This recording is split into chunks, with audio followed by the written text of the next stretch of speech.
Andrew is on. My name is Gerow, and I, along with the board of the Tea Party, welcome you to our July 1st meeting of our Tea Party. I am so excited that we're all here tonight. We have a lot to do tonight. And first thing I'm going to do before I start yapping my mouth like I tend to do, I'm going to ask Andrew to come up and lead us in a prayer. I get it.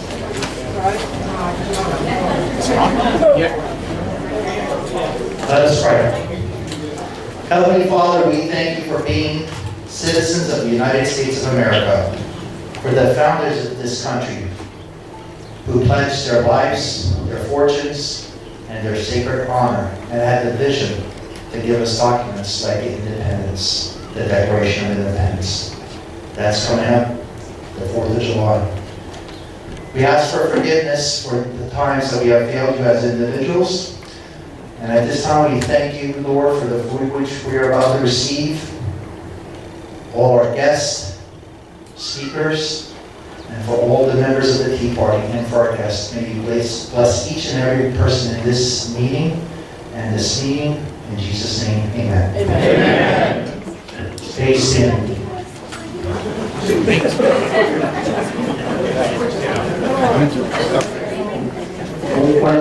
Everyone rise to the pledge. I pledge allegiance to the flag of the United States of America and to the republic for which it stands, one nation, under God, indivisible, with liberty and justice for all. Remain standing. Remain standing. So, remain standing for the national anthem, please.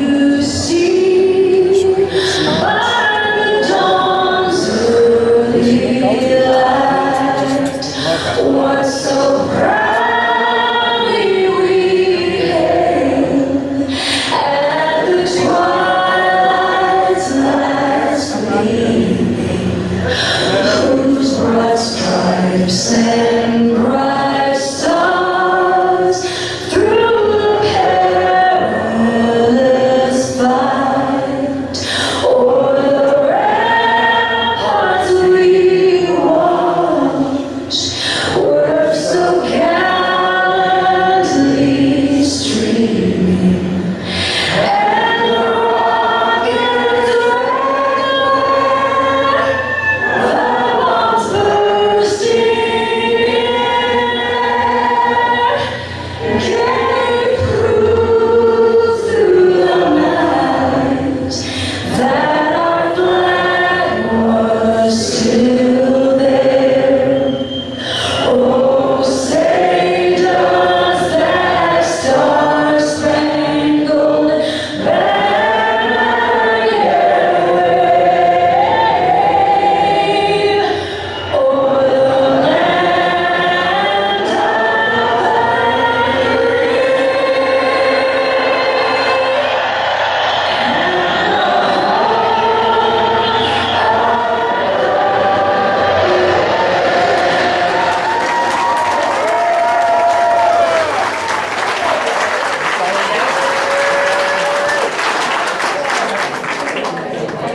Everyone be seated, please.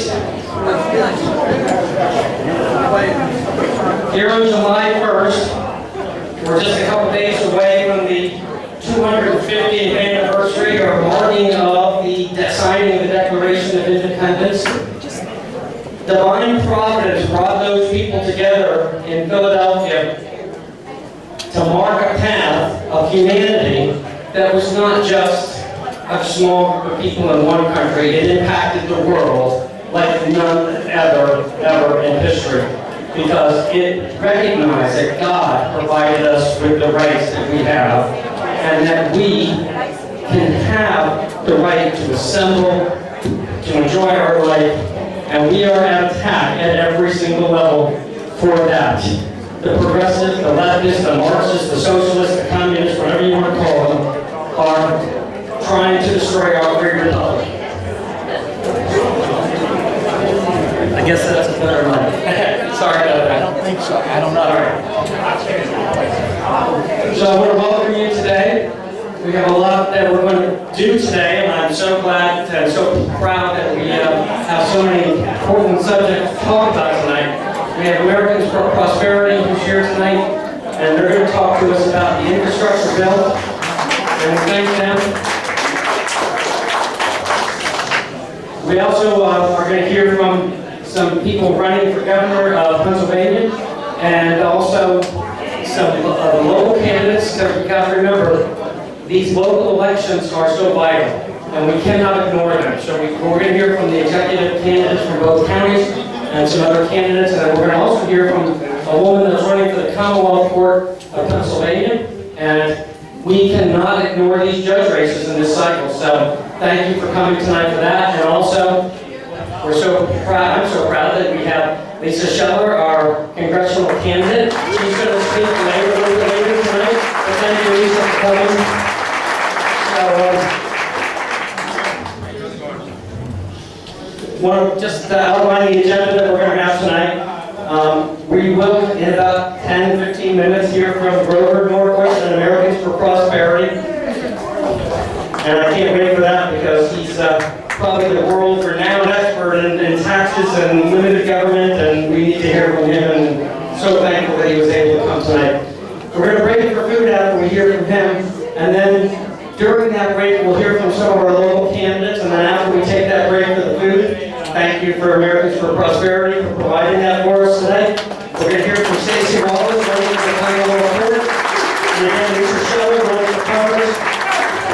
Dr. Zama running for governor of Pennsylvania, and also Charlie Gerow also running for governor of Pennsylvania. And then we're going to make some final announcements. We're going to draw the 50-50 raffle, and we'll say goodnight for the evening, and we'll invite you all to come to the July 4th public reading of the Declaration in Bethlehem. If you're in the area, please come to Bethlehem.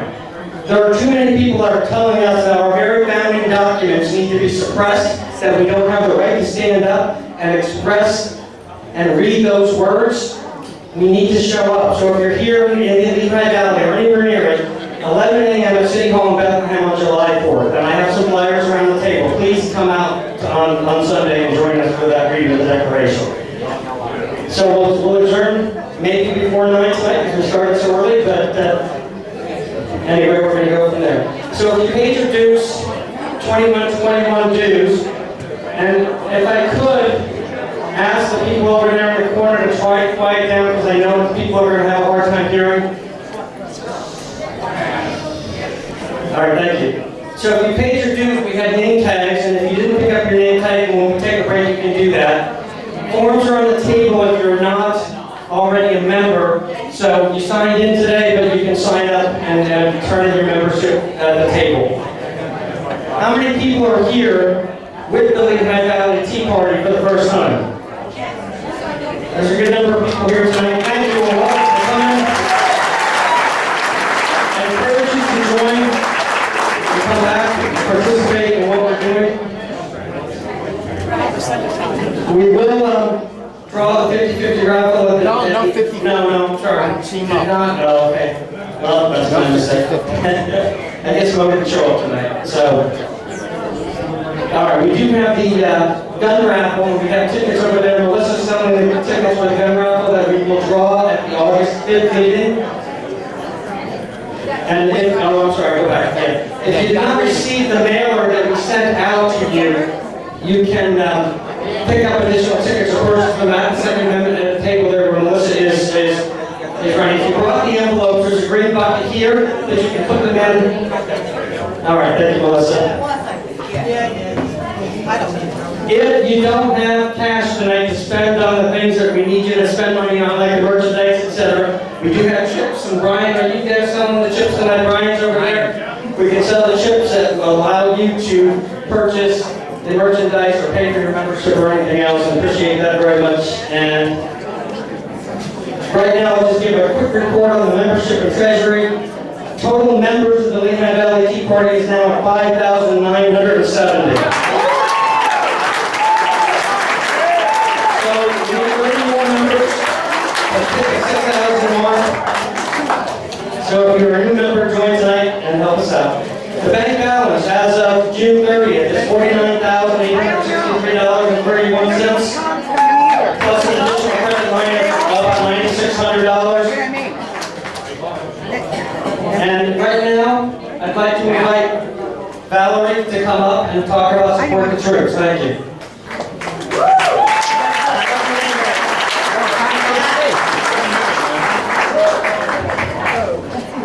Okay, yeah.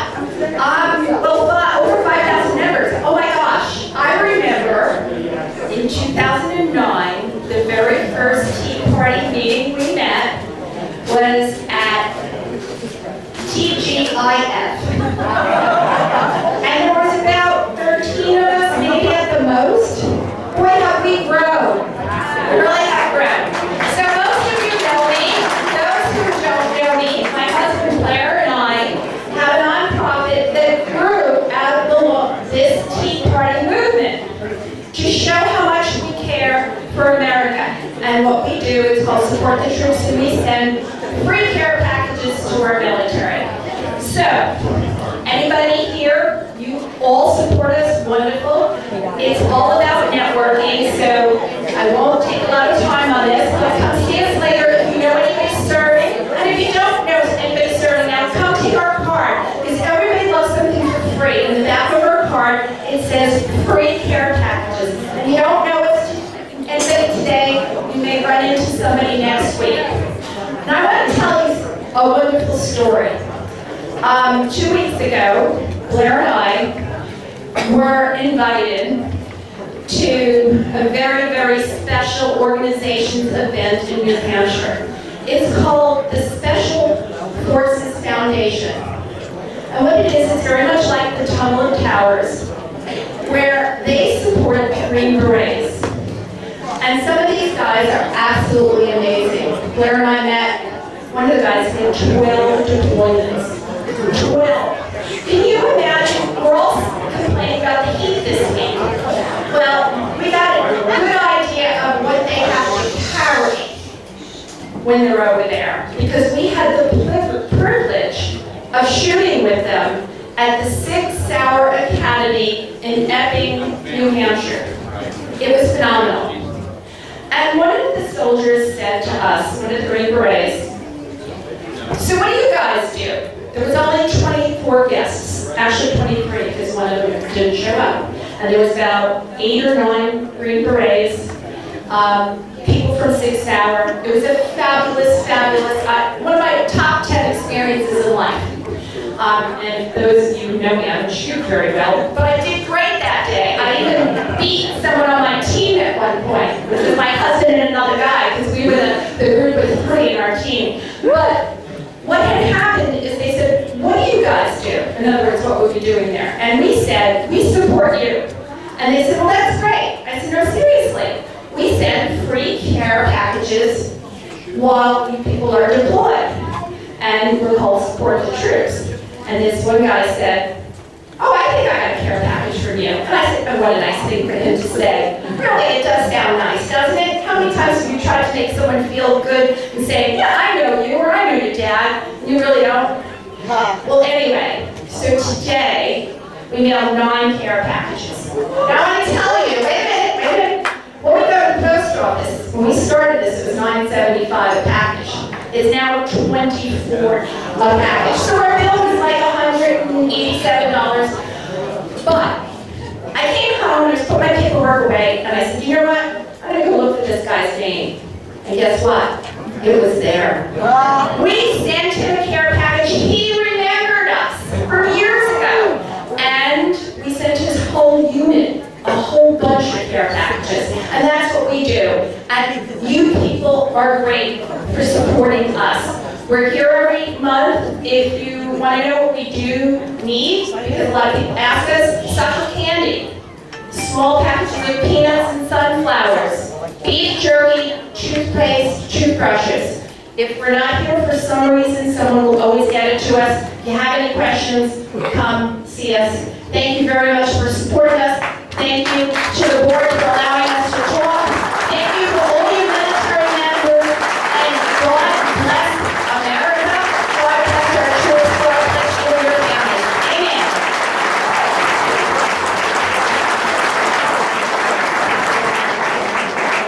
We have a lot of people here tonight, so if there's any people that have any spaces benches and the tables, if you want to move it a little bit so we can have some people squeeze in, if there's a possibility, that would be great. You remember last year, about this time, when we were all locked down by the tyrant, Governor Wolf, and Dr. Levin, and all that crap that was going on? Remember we were here last year, and it hadn't rained in a month. And that night, we had torrential downpours. And in fact, I ended up standing on the table. And tonight, we sort of had the same thing, but in spite of the threat of rain, look how many people are here, because we're here to save our nation. And thank you for coming out tonight. So at this point, I'll introduce our guest from American Prosperity, who will introduce our speaker tonight. So come on up. Thank you.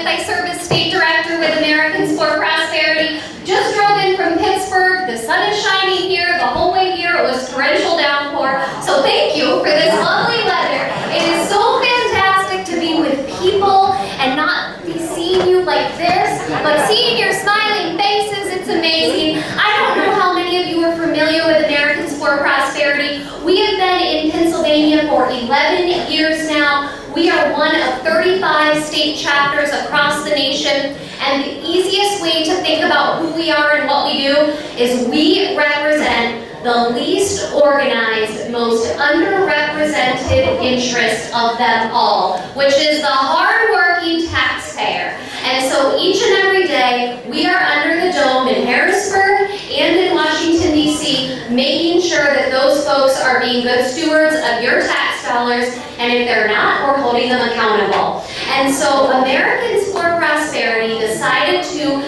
tackle one principal issue at the federal level this Congress, this 117th Congress, and that is infrastructure. It is an issue that the President made one of his key campaign promises, and now he has, of course, Leader Schumer and Speaker Pelosi helping him, and so we are doing our very best to fight this plan. And so we announced on May 13th as Americans for Prosperity that we were going to target 27 members of Congress, throughout the year. And so we actually have 4 members of our congressional delegation right here in Pennsylvania that we are targeting. And Susan Lyle is on that list. We are so thrilled to be here. We did a very similar event just a couple of weeks ago in Pittsburgh in Congressman Connor Lamb's district. And so we delivered a huge, very bold postcard to him, which we have one over there on our table. Linwood's going to hold it up. And we have the same one for Congresswoman Weil. And so we're asking you all to sign that. And then right after we're done, we're going to ask you all to go right out there, and we're going to take a big group photo with these signs that are on your table. We're going to print that, and we're going to deliver that alongside that postcard to the Congresswoman herself next week. And so we're asking you all to sign that, come back there and do the photo when we're done. But I just want to share with you a little bit of what we've done so far in the district, and then I'm going to introduce my friend, Grover Norquist, President of Americans for Tax Reform. But first let me talk to you about what we have done here in this district. So starting May 13th, the date we kicked off our targeting of 27 members, we have sent 1,059 patch-through calls into her district offices. That's a lot of phone calls, and so we are very proud of that number. We are keeping the pedal pressed down until, as they say, the fat lady sings. And so we are working hard. We have also sent 527 personalized letters into the office, and we're going to keep doing that as well. On those posters, you will see that if you text WASTE to 46262, that'll bring up the letter. It'll take under 30 seconds to sign, and it'll go directly to her inbox. And then every couple of weeks, we're printing off those letters and delivering them to her Capitol office staff. So we are hitting them early and often, and we're going to keep doing it. And I am thrilled to say that Speaker Pelosi had announced that July 4th was going to be the House's target date to get infrastructure out of the House and sent over to the Senate. Well, she blew that timeline because of people like you saying enough is enough. End Washington waste. Stop the spending spree. We're not going to swallow this any longer. We're standing in the gap between this Congress and future generations, and it is up to us to mobilize right now. There's a fever pitch going on across Pennsylvania. We're doing events up in Congressman Cartwright's district. Dylan is over there. He's one of our targets. And there is such great energy, and so we're so grateful to all of you for that. The bottom line, in this infrastructure package, there is more money appropriated to special, politically preferred special interests for electric car companies than there is money appropriated for roads, bridges, and airports combined. So none of us are buying that this is a $4 trillion infrastructure package. And what we have just learned, Senator Bernie Sanders, I'm sure some of you are familiar with him. Yeah, I know. And he is the chairman of the Senate Budget Committee, and he is actually in charge of his staff of drafting the bill. And he is actually putting Medicaid expansion in the bill, which is going to bring that $4 trillion price tag potentially up to just shy of $6 trillion. So we have a lot of work to do, but the bottom line is they already missed their first deadline. That is a win. We're going to keep pushing hard over the summer. Congress adjourns July 19th, or no, I'm sorry, they go back July 19th, and then they adjourn the 30th. So there's a very tight window for them to get something done before they recess for August. So our goal is just to make sure they are not able to get anything done during that time. So I am so excited to introduce Grover. Just remember, guys, you are in one of the most critical congressional districts in the entire nation. The eyes of, frankly, the country are looking at you. And I just want to say, we did a pretty robust effort into Congresswoman Wild's office last May when she was considering voting for the HEROES Act. And she was one of 14 members that did not vote for it. We sent, again, thousands of letters and calls into that office. We're doing the same thing now. We pray that she will reconsider. It is not over until it's over, and they haven't made the vote. And so we're looking forward to seeing her vote no, and if not, we'll certainly be the first folks to hold her accountable. But please go over, sign our letter. We have lots of amazing swag over there, so pick up some of our piggy banks and our stress balls, because we all need them right now. But I am thrilled to introduce Grover Norquist. He is the president of Americans for Tax Reform, a taxpayer advocacy group he founded in 1985 at the request of President Ronald Reagan. ATR works to limit the size and cost of government and opposes higher taxes at the federal, state, and local levels. They support tax reform that moves toward taxing consumed income one time at one rate. ATR organizes the infamous Taxpayer Protection Pledge, which asks all candidates for federal and state office to commit themselves in writing to the American people to oppose all net tax increases. In the 115th Congress, 212 members in the House and 45 senators took that pledge. He chairs the Washington, D.C.-based Wednesday meeting, a weekly gathering of more than 150 elected officials, political activists like you, and movement leaders. The meeting started in '93 and takes place in ATR's conference room, and they are now 48. There are 48 similar meetings in 40 states. There's one in Harrisburg that happens once a month, so it's awesome. Politico has called Grover the high priest of anti-tax orthodoxy. And Ted Nugent had said if there was a Hall of Fame for common sense, a huge statue of Grover would be at the front door. So my friend, Grover Norquist, come on up.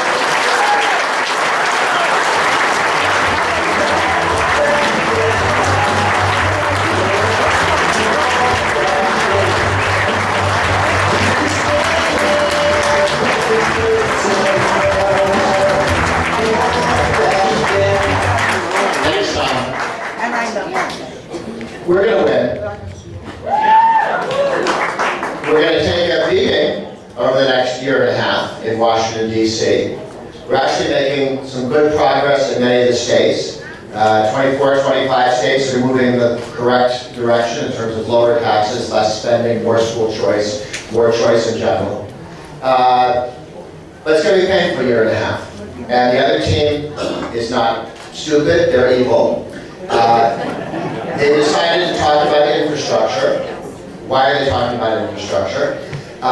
Infrastructure, people believe, historically, meant roads and bridges, and airports, canals. And so they use that word because it polls about 20% better than more spending. More spending is unpopular, infrastructure has some popularity. You've seen this in the states and in cities where they come in and go, we need to raise the gas tax in order to pave more roads, okay? But the last time we gave them more money, they didn't pave the roads. That is why they need to pave the roads now. And they keep coming back. They view the idea of better roads and bridges as the cheese that you put into the mousetrap looking for taxpayers. And people go, and then they'll agree to the tax increase for roads. You don't want to build the roads because then how do you get the next tax increase? And when Governor Walker of Wisconsin showed up as governor, he found out that in the previous 10 years before he was there, $1 billion that had been raised for roads through the gas tax had been taken into the general fund and spent on other things. And then they realized, we really need to raise the gas tax because we're short money, because we're short $1 billion worth. This is the bait and switch that they're trying to do in Washington, D.C., saying we ought to have infrastructure. We just had the $2 billion spending spree that was COVID. Maybe 1% was COVID related in terms of actual vaccines or anything. The rest of it was other stuff, various kinds of welfare. Now they've got another $2 trillion that they want to spend. Maybe 6% of it has anything to do with what you or I would consider to be infrastructure. And as commented before, they're going to spend more money subsidizing electric cars for rich people, like $7,500 to $1,200 per car, than they spend on roads and bridges. Okay. So this is not, they're not going to do roads and bridges, there'll be a little of that, but mostly this is more welfare spending. And then there's the Families Act, which is more welfare spending as well. And to pay for this, and they decided that they're going to hire $80 billion worth of more IRS agents. That's 87,000 more IRS agents. 87,000 more IRS agents. And what they're going to do, they say, well, they're going to go after rich people who don't pay taxes. Well, we just had that leak where a bunch of rich people, all their data was put out. They're all paying exactly what they need to because they are audited already. What was leaked were audits. And who they are going to go after? Well, they've told us. The IRS has put it in writing. The Biden people have put it in writing. They're going to go after people in those industries that, because of the nature of the business, are largely cash. Restaurants, barber shops, the corner drugstore, the corner grocery store, nail salons, food trucks. All of these businesses are run by hardworking entrepreneurs, hundreds of thousands across the country. That's their target. That's where the auditors are going. 87,000 IRS agents and auditors are going to go after middle-class entrepreneurs. They've already told us this is part of this whole war on self-employed people, the whole war on the gig economy, the war that this administration has waged against small businesses, because small businesses and the gig economy workers and independent contractors think of themselves as wholly responsible for their own success and don't look to Washington for favors and therefore can't be bought. There are two teams in American politics. There's the Leave Us Alone coalition, those of us who vote because on our vote-moving issue, what we want from the government is to be left alone. Taxpayers, don't raise my taxes.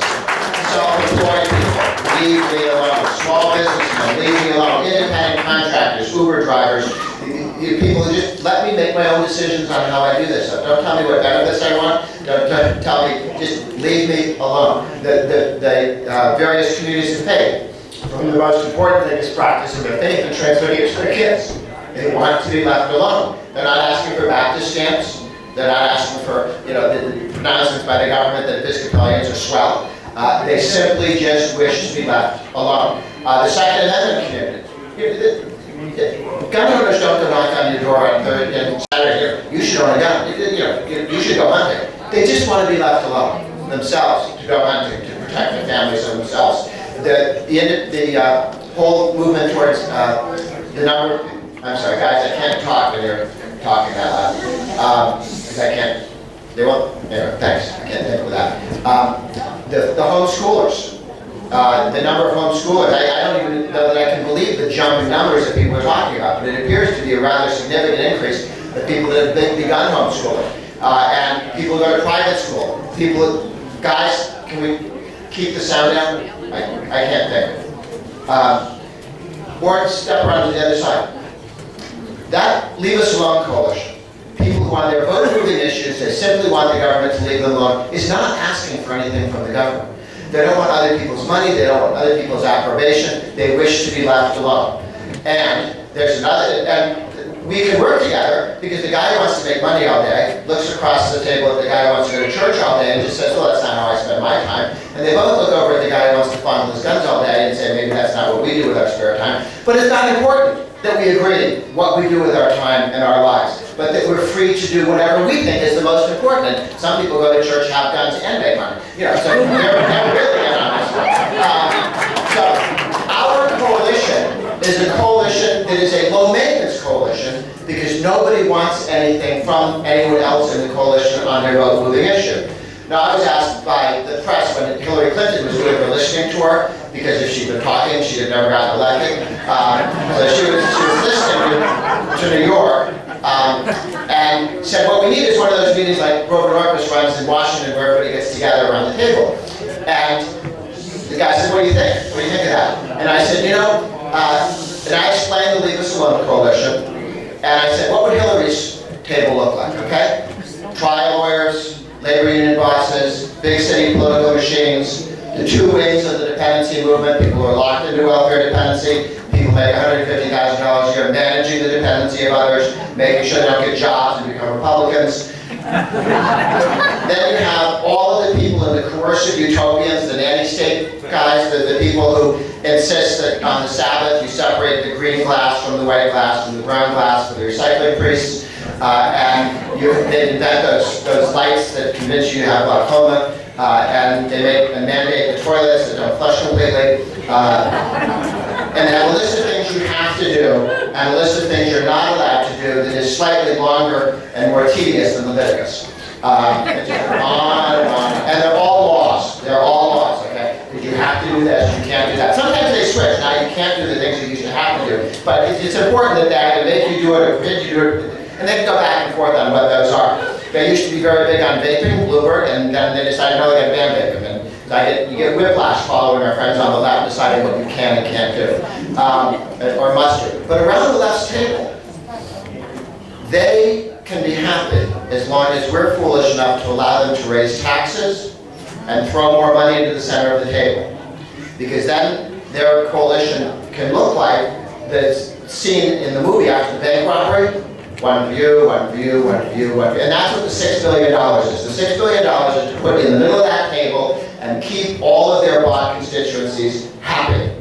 Because if we do our job right and say no to taxes and really hold the line and stop tax increases, then the money in the center of that table begins to dwindle down, okay? And we may think it's a lot of money, but they're looking at it and they're like the Kennedy kids around the table, and there's only like one six-pack in the middle of the table.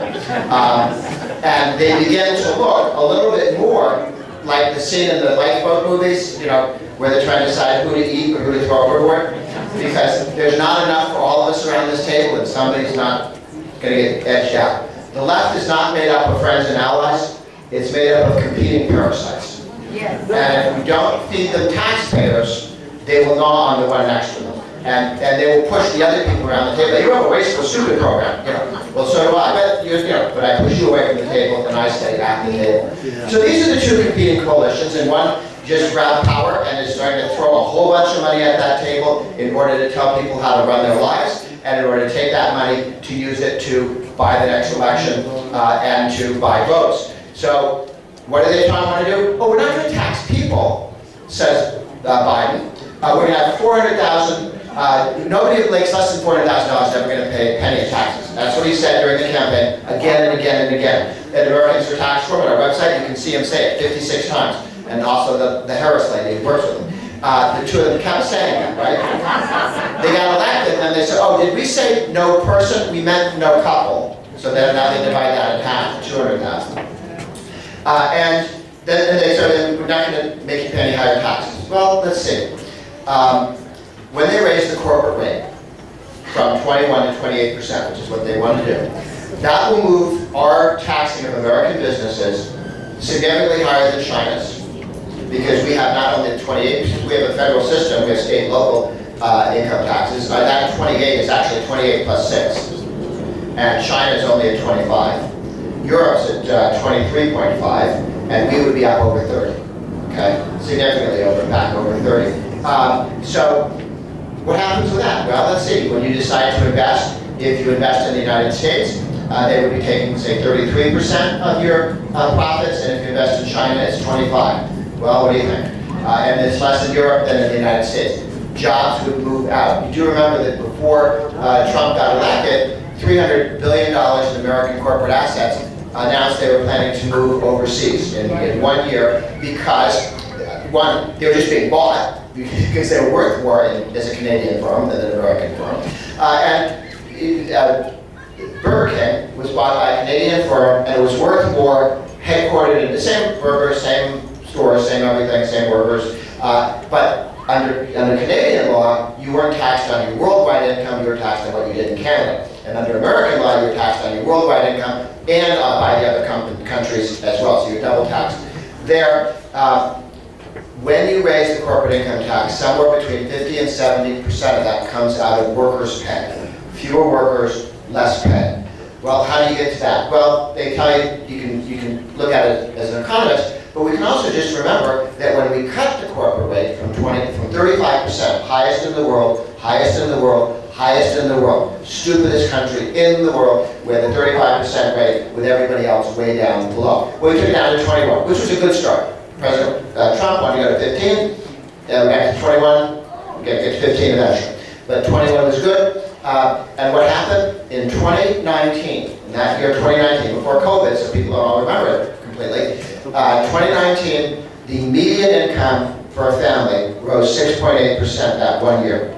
Not average. Average goes up if Bill Gates makes an extra billion. The median doesn't move if Bill Gates doesn't. Tens of millions of people have to cross that line. And it was $4,400 for average for median income family of four that saw their wages increase. Why? Because companies didn't have as much money taken. They invested in making people more productive. When you make people more productive, you not only can pay them more, you have to pay them more because the guy down the street is made more productive, and they'll hire them away from you if you don't. That's why AT&T announced as soon as the tax cut, we're giving everybody $1,000 more. We don't know exactly what we're going to be doing here. Don't go anywhere. There's at least 1,000, and then wages rose beyond that.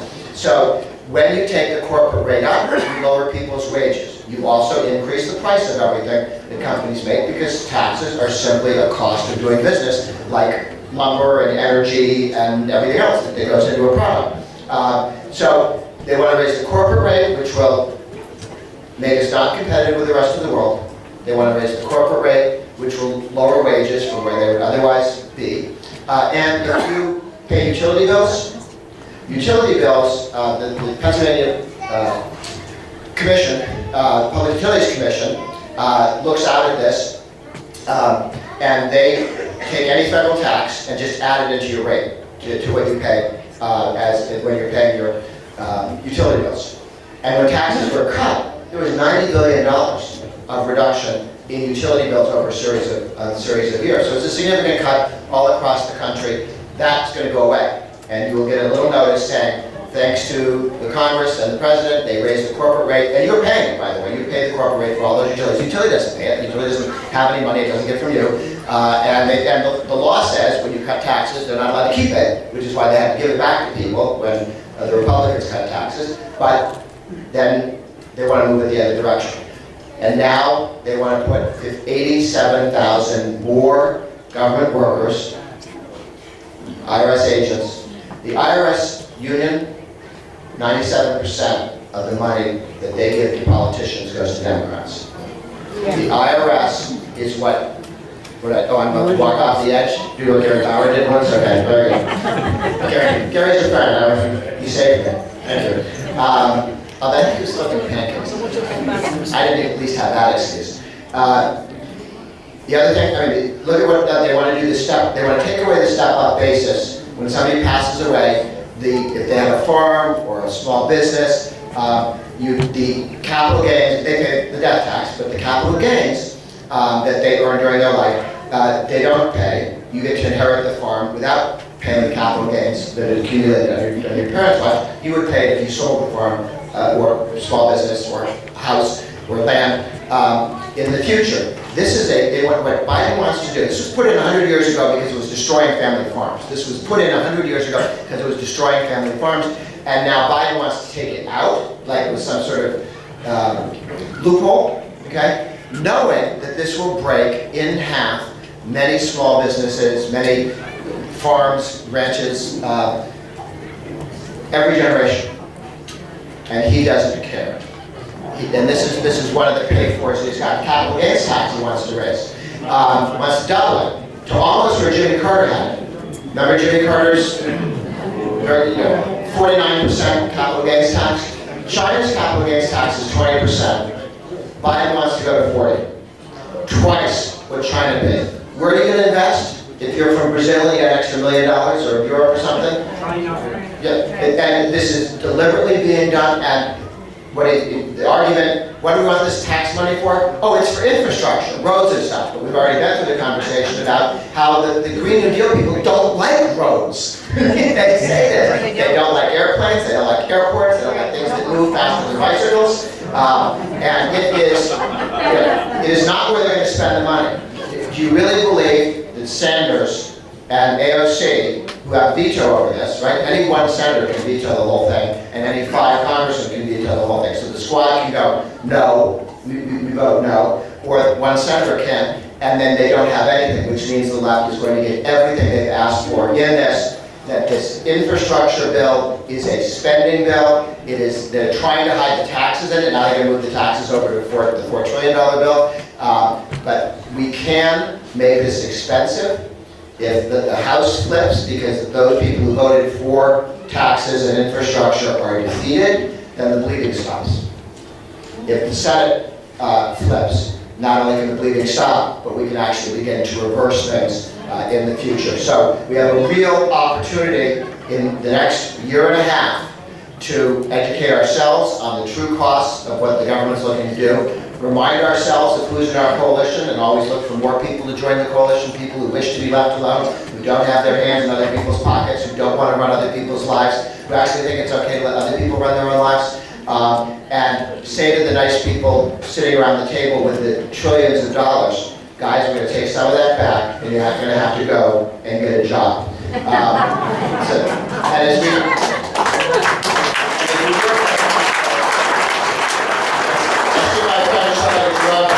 runs the center-right coalition meeting in the Capitol in Harrisburg, here in Pennsylvania. And again, there are now more than 40 other states that have similar meetings where we just remind everyone lets everybody else know what they're doing and reminds everybody to focus on never letting them raise taxes and never getting talked into some stupid spending program which will drive the case for demand for higher taxes.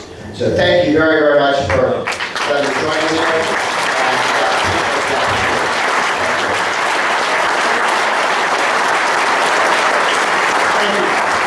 I failed math, and I have to go to law school because I can't add, but I can tell you something.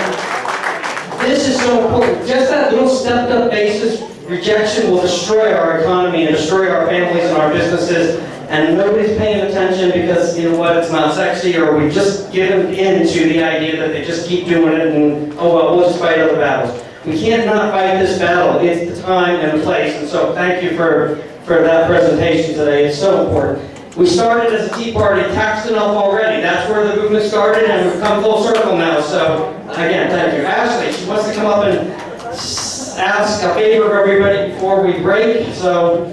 Awesome. So just before dinner, I know I sandwich between you and dinner. We're asking everyone to just go back on the lawn that is willing to be in a photo that we're gonna print for Congresswoman Weil.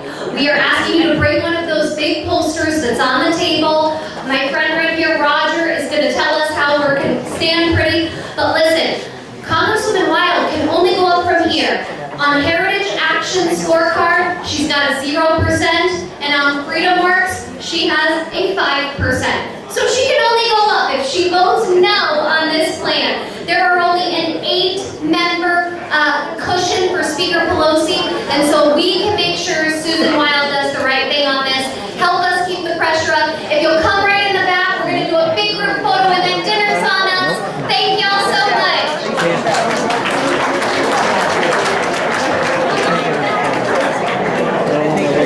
Right now, right? I know I told her what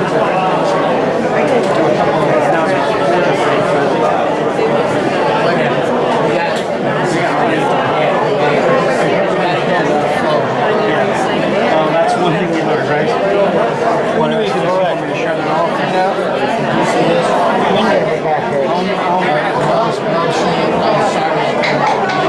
No, I did not.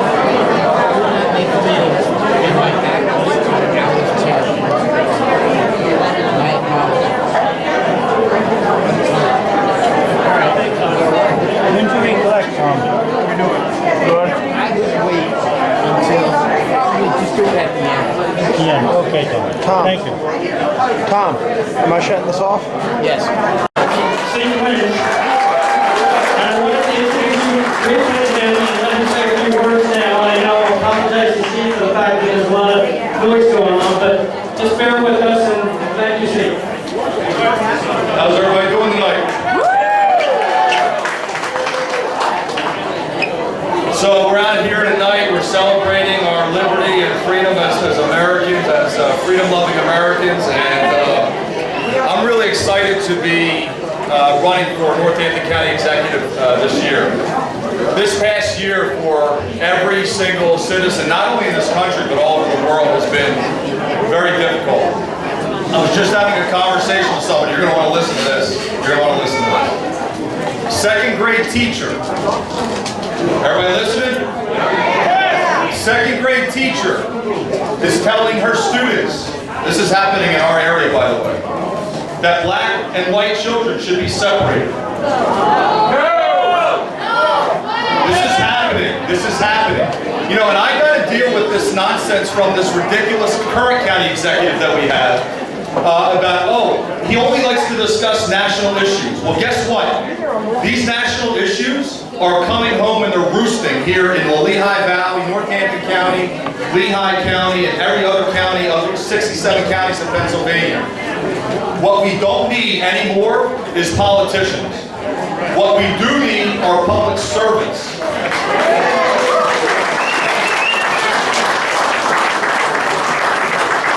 I can tell you right now that victory across the board for Republicans and conservatives in the Lehigh Valley and all the counties here in the valley is absolutely attainable and doable. The only thing we have to do is mobilize our people and get out and vote. We have to do that in such numbers that the nonsense and chicanery that they're going to try to pull, it cannot be overcome. I'm telling you right now. So one of the strategies that I have right now is I'm trying to get Lamont McClure on record because I've already committed. I said, win, lose, or draw, I'm committing to a forensic audit. A full forensic audit of this election right now.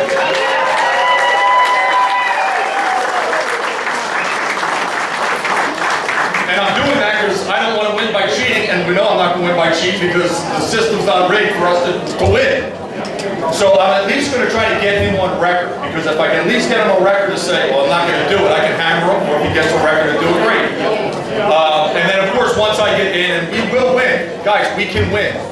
All these races, all these local races,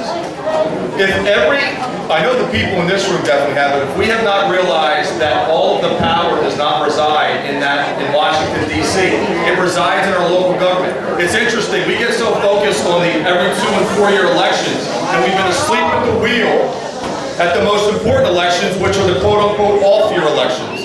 These are the elections. This is why we have such a horrible county executive like we do right now in Northampton County. I'm very eager to start debating this guy.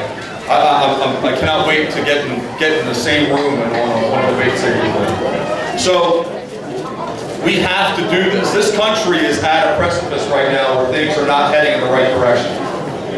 We have a previous election from 2020, not only just on the presidential side, and we have Lisa Scheller here tonight who won on election night, lost 2 days later. I had a conversation with Sean Parnell, and he was at the event this past. He was up by 50,000 votes and lost a week later because they found ballots in the box.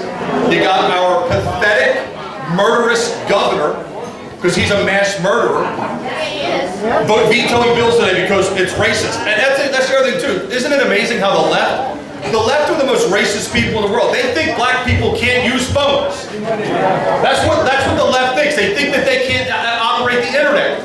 That's what they think. But then they project that on us. Somehow we're the racists. This stuff has to stop. Everybody needs to get bold and they need to start fighting. You better understand this. You better start fighting like the liberals do. This is no, you got to start fighting. This has to be a fight. These people aren't going to give up. These people are not going to give up. You want your freedom back, you better take it back. I'm one guy. There's other people that are running for office. We're one individual. It's we the people. This is why I always say we the people means you. It's all of us, guys. Get out there. Thank you so much for your support. And I see Martin. What's your website? www.stevenage.us if you want to get any information on the campaign. Thank you. Thank you, Steve. You know, it reminds me, the Bible tells us that we are of one blood. Yep. The left tells us that, well, we have to go by the science. But the science, the DNA science, also tells us that we're all, whether we're black, white, Hispanic, Asian, whatever, we're all 99.9 whatever percent the same because we are of one blood. We are one human race. This garbage about this is racism, we need to reject the premise. We need to stand up. We don't need to defend ourselves anymore. We need to fight and take back our country. And so thank you, Steve, for standing up. And I want to thank everybody that's going to stand up tonight and speak. And just remind everybody, as Steve said, the left never stops. And they won so much in the last election cycle, and are they happy? No, they're not happy, and they're trying to destroy our country. They never stop, and we can't stop either. So with that being said, I'm going to go with the other county executive, and then I'll get you here next. So Glenn, what's the Lehigh County? Glenn's running for executive in Lehigh County. So stand up. Aisle 4 and 5. Aisle 4 and 5. Thank you so much for all your support of all the candidates. I'm preaching to the choir here. But in the next election, what is most important, number one, is we have to elect that Supreme Court justice back to the Supreme Court, so we still at least have a 7-2 minority. Because it's going to be decades until we can recapture the Supreme Court, so we can't afford to lose one this year. Secondly, in Lehigh County, the most important election in Lehigh County is Lehigh County Executive. And I'll tell you why. It's called the Lehigh County Election Board. And it's 3 people. It's an appointment by the Republican Party chairman, it's an appointment by the Democratic Party chairman, and it's the elected Lehigh County executive. And if the Lehigh County Republican Committee appoints somebody who will vote with me, we will kill drop boxes in 2022. We are not going to have one-man drop boxes where people can cheat. That is the first, highest, and top priority to Lisa Scheller winning in 2021 and our governor and senator candidates winning in 2022 as well. So those are the most important things. There's lots of speakers here. That's all I'm going to talk about tonight. Wyatt Payton is here. We have a big event coming up on July 10th. We cannot compete with the electrical workers union who cut a check to my opponent for $10,000. We need all of you collectively to help get us that $10,000. So we have an event coming up on July 10th.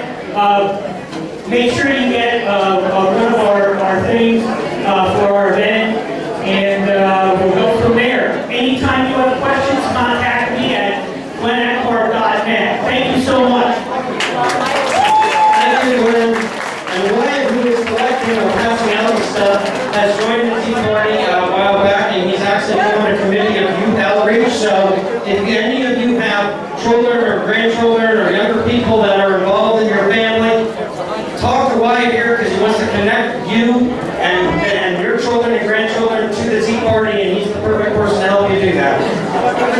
Next up, running for County Commissioner in Lehigh County, Ms. Malone.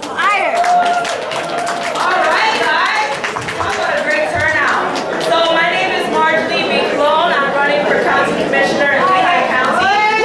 I'm running in District 4, so that's most of Center City, Allentown, and West End, Allentown. Can we have quiet, please? Thank you. Thanks. So I'm running for Lehigh County Commissioner, and that's District 4, so that's most of Center City and West End, Allentown, up through 41st Street. I'm a regular person, like most of you guys here today. I'm 35 years old, single mom. I got my 3 kids in the back here, and I'm a former Democrat. Okay? I am a testimony here of the years that we have been lied to and told that the People's Party is the Democratic Party. That the party to be inclusive is the Democratic Party. Well, I'm standing proof that that is not the case. I'm 100% Puerto Rican. I will be the first Hispanic to get the county commissioner position in Lehigh County. And I'm, again, a testimony that hard work, you can do anything you want to do. You don't need to have a handout in order to, get far in life. So my website is marjolievcologne.com. I left a couple of pamphlets here. So if you're from Lehigh County, if you have friends in Lehigh County, make sure that they know the name. And let's make sure that we make the Republican Party the winning slate for 2021. Very good friend of mine, also running in District 3. She's the reason that I'm standing up here today. So let's definitely give her a round of applause as well.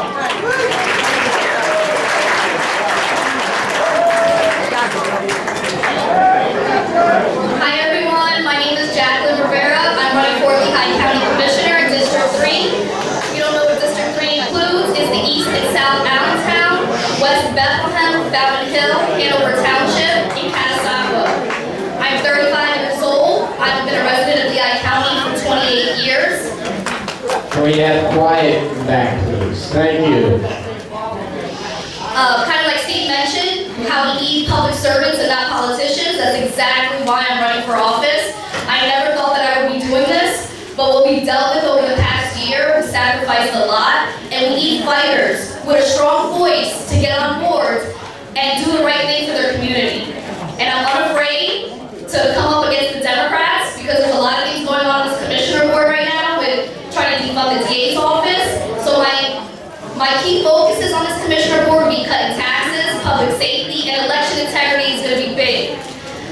So thank you so much for your support. To learn more about me, please log on to jrivera.commissioner.com. Thank you and have a great evening.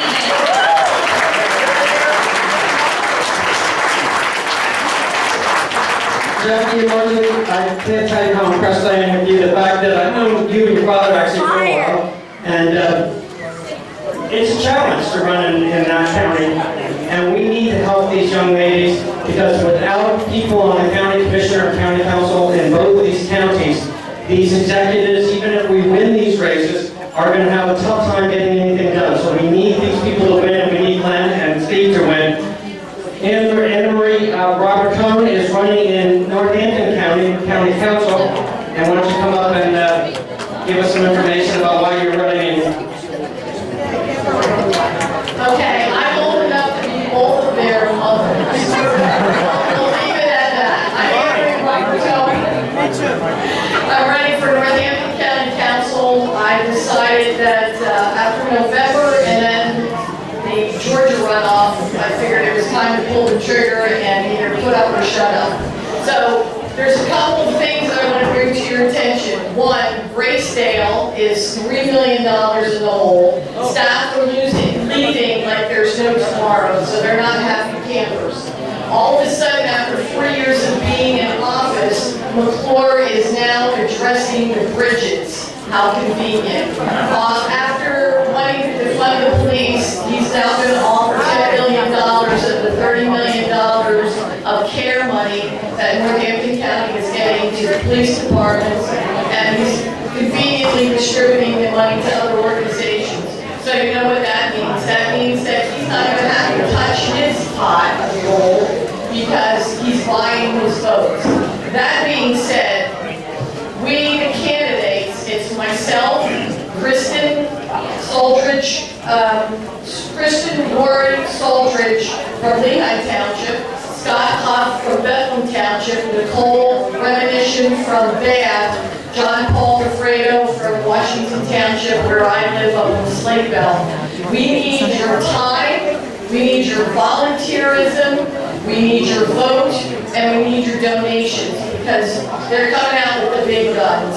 The prison has not been attended to in the last 4 years, and of course now, because it's election time, they're going to be putting forth a plan to take care of the bridges and the prison. Again, they're buying votes. They should have been doing this 4 years ago. They are basically surviving on the monies that was left from the previous administration. So none of us, the five of us, are politicians. We're stepping up because we want to take the county back.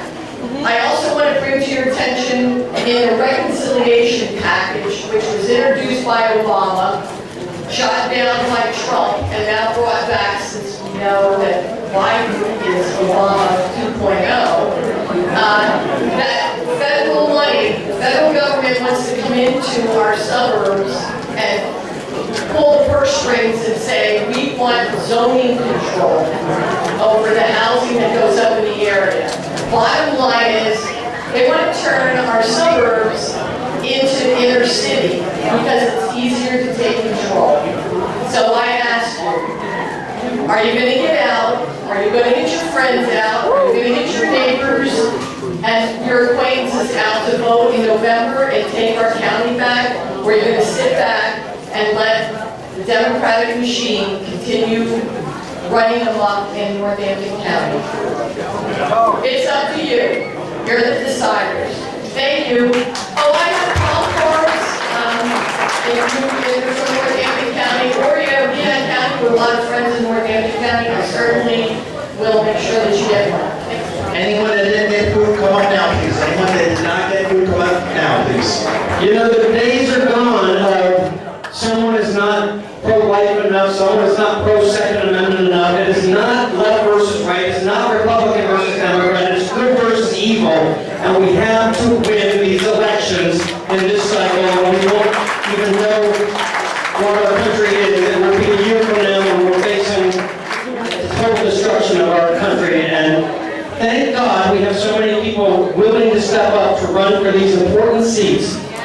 We also have a seat coming up in election for 2022 that we don't sometimes talk about too much because we always focus on governor and senator, which is important. But we also have the lieutenant governor spot open, and that handsome young man standing right there, is a friend of ours. You may recognize him because he was here several of our meetings helping Paul Patrick, and he's running for lieutenant governor, so welcome. Thank you, Tom. All right, thank you, Patriots. My Patriots, our Patriots. Then I joined the Tea Party Patriots in 2008 when I saw that our party wasn't doing what I thought they should be doing. So me and a group of other folks began to meet, connect, and we had such a common interest. My name is James Jones, and I'm running for Lieutenant Governor. Yeah!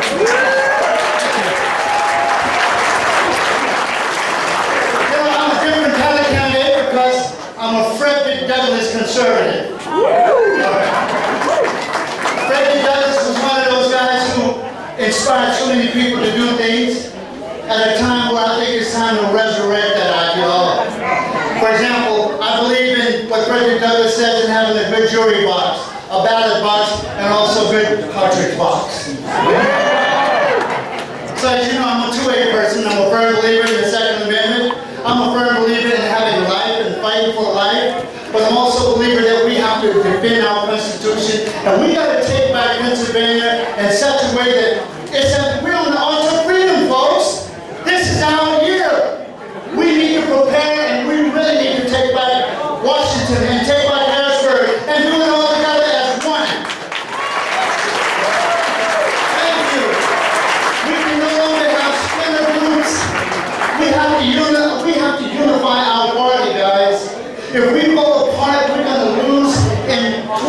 2022 and in 2024. I'll tell you, I come from a sharecropper's background. Just a little bit about myself, because Tom was very generous and said I got a couple minutes, so I'm going to tell you that I'm getting off the stage. I come from a rural background, sharecropper. Today we call them entrepreneurs. I lived with hard work. I was an Eagle Scout. I joined the Navy. 3 wars, Vietnam, baby, was the first Gulf War. Show your hands up for veterans. Thank you. Thank you, veterans. I appreciate each and every one of you. When you see a veteran, don't just only say thank you for your service. Give them a hug. They appreciate it. We lose 22 veterans each day to suicide. So nothing's greater than a hug. But let me tell you, we have folks in Harrisburg who really could care less about veterans and could care less about you. We have an absentee lieutenant governor. He's a ghost employee. A ghost employee. If you don't know what that is, that means he doesn't show up for work and he's getting a 6-figure income. We're going to nip that in the bud, folks. We're going to nip it. My belief is that I have 3 programs that I'd like to roll out. An economic plan, an education plan, and a poverty program that's going to work. And I've seen it work before. We need to get people off of this unemployment and similar stuff and back to Philly. Shout out to the entrepreneurs act. We need to have an education plan where school choice becomes a decision, because we don't want our children going to failing schools. Amen? We don't want failing schools. We want to have educated kids. We want to get them back to the classrooms. And lastly, I believe in having a poverty prevention program. A program that teaches people how to build up the American dream once again. We've lost sight of that, folks.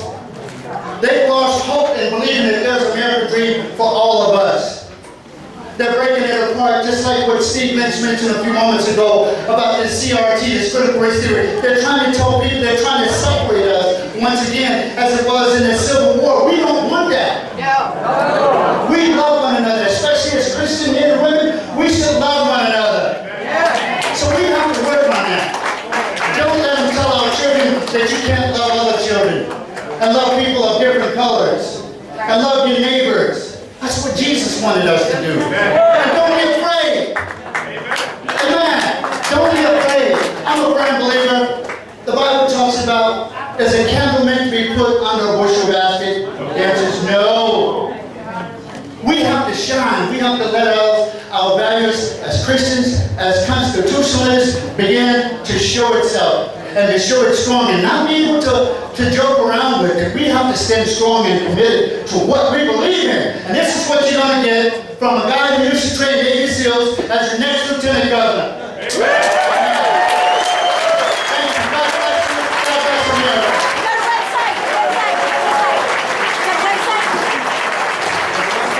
I have a website. God bless you. Thank you. It's Jones for LT. GovernorPA.com. Woo!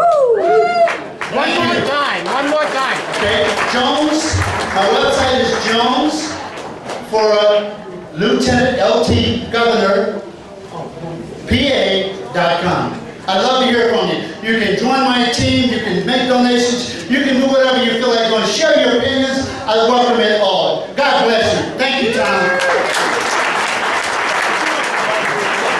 Critical race theory is probably the most important battle we need to fight right here, right now. And we have a couple people that are members of our Tea Party, and one former board member that's on the school board in Lower Sauk, or Saucon Valley. Brian, I know where are you? Brian, thank you for your service on the school board. Keep up that good fight. Also, Tony Welsh, school board in Saucon Valley as well. Sean's there. Keep up that good fight against critical race theory. We also have candidates running for school board across the valley. Please look into them, support them. We cannot ignore these school board races. And just for about 60 seconds, I'm going to introduce you one candidate who's running for Parkland School District for school board, Mike Milo. So I had no idea that we were going to get a chance to speak tonight, and they've actually put the countdown clock here. 60 seconds. I told you 60 seconds. So I just literally. So I want to reiterate what Steve Lynch said about getting normal people into these offices rather than lifelong politicians. When I first started this back in February, I had absolutely no business getting involved in any of this, and I quickly found out why. Because it's negative, it's vitriolic, it's backstabbing, politics sucks. It absolutely is horrific. And I realized this is why normal people don't do it. Because they don't want to put up with everything that I've had to put up with. And which included a letter to Lehigh Valley Hospital to get my husband, yes I said husband, fired as a surgeon because I'm running for school board. A letter was sent to, not, HR, no, the president's office, to get him fired. And I wasn't even going to mention the identity politics, but at times I'm right. I wasn't going to mention identity politics, but you know what? Everybody else mentions identity politics, so why not? So I have to evaluate what's important. First of all, critical race theory is not going to happen in the Parkland School District. It is not going to happen in Passaua. It is not going to happen in Swansea or anywhere else. One of the initiatives that I want far too long, we have been my district, your district, their district. I don't understand why we are not taking care of kids in the entire Lehigh Valley. So I'm done with Parkland School District, Passaua School District, Lehigh, Allentown. We've got to work together for all kids, and that's what I will do should I get elected. And speaking of kids, I would be remiss if I didn't say, as a gay individual, I'm having a child in a month and a half. I have to go to Cancun, Mexico. I'm in a surrogate program, and what I realize is what is most important is life and kids. And as I watch this new little baby being born, and I've watched him now for 9 months in ultrasounds and videos, it's the babies, the young kids that have to be protected. And if we don't get individuals into office, at not just the school board level, but all of your other levels that are just normal people that care, then we are seriously going to be in a roller coaster. So thank you very much. I'm getting a wrap up. This says you've gone way over your time. Thanks, Tom. I apologize. I need to apologize, so, Are we ready to go? You want to start back in? yeah. Okay. All right, so, I have Want me to go? Yeah. You bring up Stacey. So, there's a young lady here tonight who drove, I think, 5.5, 6 hours to get here. And I apologize to her for making her wait so long into the evening, but hopefully it's worth the wait for her. As I said earlier, there's so many things going on, and we tend to go in different directions and distract ourselves. We cannot lose sight of all of this stuff.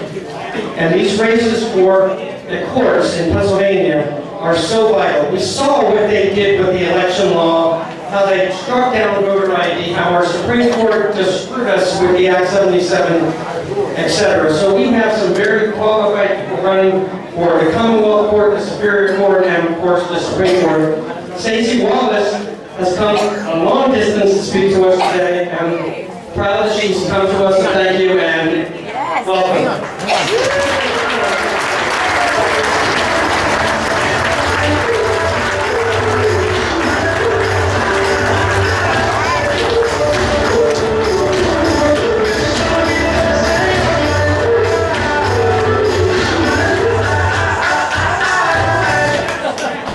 Thank you.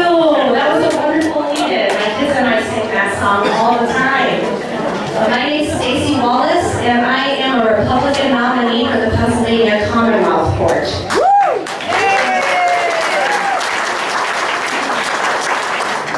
Before I go into my normal remarks, I wanted to share with you a couple of things. One is, I've learned, it's just human nature that we judge one another on appearance. And it's the funniest thing, you guys, because this is the first time in my life where I've had to convince people that I'm younger than I look, right? So usually I hit 39 and I stayed there for a few years. And now I have to tell people, yes, I really do have nearly 20 years of legal experience. And if you want to know my exact age, you're going to have to Google it. But I will say I'm in my 40s So I am older. I'm older than I look. Yeah, I'm trying to convince people that I'm older is an unusual thing. In fact, my campaign manager, Josh Gashline, already veteran, let's give him a round of applause.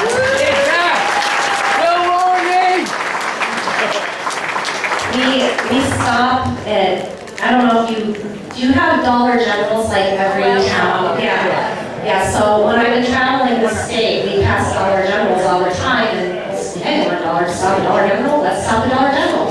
So we go to Dollar General, we're passing by, and he looks down, he says some gray hair guy, he's like, you might want to pick that up. Thanks, Josh. So I'm just cut into my time, so I'm gonna have to move on. But I also wanted to tell you a little plank in my own eye story. You know, the Bible talks about the plank in your own eye and casting stones. And this morning I texted Josh, I said, we're gonna leave 15 minutes later than initially planned because I have to throw my son's baseball uniform from the washing machine into the dryer. And I texted my mom and my husband twice, and I told them where the stuff was. You know, you can find the one thing on the dryer rack, the other will be in the dryer. Think I'm being a good mom and I have it all together, and we're riding down in the phone and I said, it's my son. And he's like, Mom, where are my baseball pants? And I rolled my eyes. I'm like, I texted Grammy and Dad. He's like, well, those were my white ones, but I need to wear the gray ones for my uniform. So, yeah, wah, wah. So Mom fail, I realized, you know, maybe I shouldn't be so harsh on others because look at the plank in my own eye. So a little bit about my legal experience because that's really why you're here and you want to know my judicial philosophy. Now, one thing I need to tell you, please listen to this. When you talk to judicial candidates and they don't tell you, I can't speak the way the others did. I literally would be violating the ethics rules. Do you remember when Amy Barrett went through confirmation hearings? Over and over, can't give a preview, can't give a forecast of how I rule. We're not trying to be like sneaky, evasive politicians. We really cannot tell you those things. So how do we make judicial races exciting? One is look at the influence that courts have, right? So if there was anything good that came out of the last election, it's that people are paying attention to the courts, right? Can I have a round of applause for that? So you bring that courts count. Courts count. If I was a bold pastor, which I'm not because I think you guys might leave me hanging. Actually, there's a lot of energy in this room. You're not going to leave me hanging. On 3, can I hear courts count? 1, 2, 3. Courts count! Yes, thank you. That's so good. Can I get an amen? No, I'm just kidding. But I appreciate that. There's so much great energy here, and I'm so thankful for that. I can feel it, and that's from you guys. So we know that courts count. We know that votes count. We know that votes count because we saw in the primary that the referendums, the constitutional amendments went forward because votes count, because you guys did great work. We need that same kind of excitement and turnout in the fall. So a little bit about myself. I own a small law firm. My husband owns a small business. He's an engineer. We have an 11-year-old and a 9-year-old. We've been married for about 16 years. And I, as a practitioner in a rural area, I practice in a wide variety. I'm not going to rattle off everything I've done. For instance, my first trial ever was an oil and gas matter. I'm not going to tell you everything. What I'm going to tell you is the areas that are pertinent to the Commonwealth Court.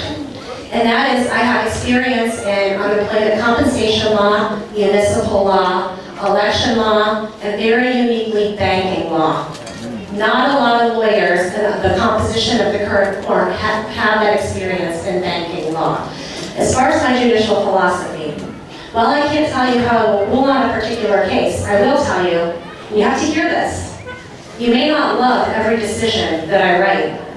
I probably won't love every decision that I write. You know why? Because I'm going to apply the law that the legislative branch wrote. I'm not going to rewrite the law and pretend to tell something that is not so.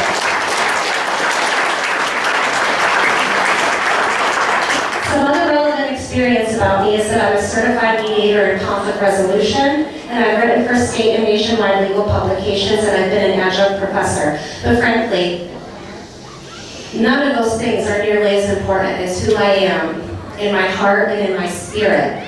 And I want you to understand that when I tell you I will apply the law, that's what I'm going to do. So thank you so much. Thanks for your energy. And Josh has pamphlets of mine that have my website. He also has business cards that has my cell phone. I really could use your support. Thank you. Thank you so much. I didn't know Stacey. I just started to get to know her, but I found out that we have some very good mutual friends. And two people that you all know very well, or most of you do, is she's very good friends with Rebecca Warren, and we know how much we supported Rebecca Warren and how much. So I know that when Rebecca said that she vouches for this young lady, I said, thank you, because we really appreciate you coming all this way and standing up for what's the right thing to do in the Commonwealth Court. So thank you for coming tonight. Now, you know, I've said this, and I really do mean this. God did put us in this place in this time for a reason.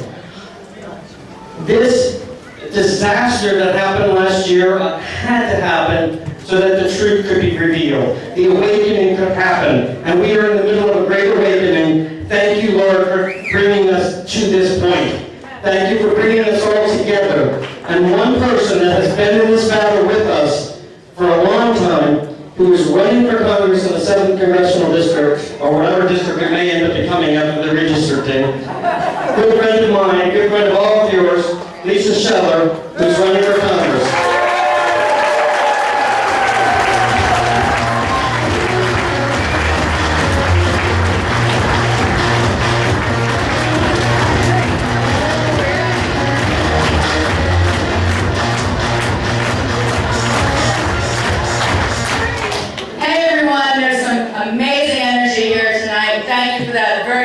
Introduction, Tom, and thank you for this really warm welcome here tonight.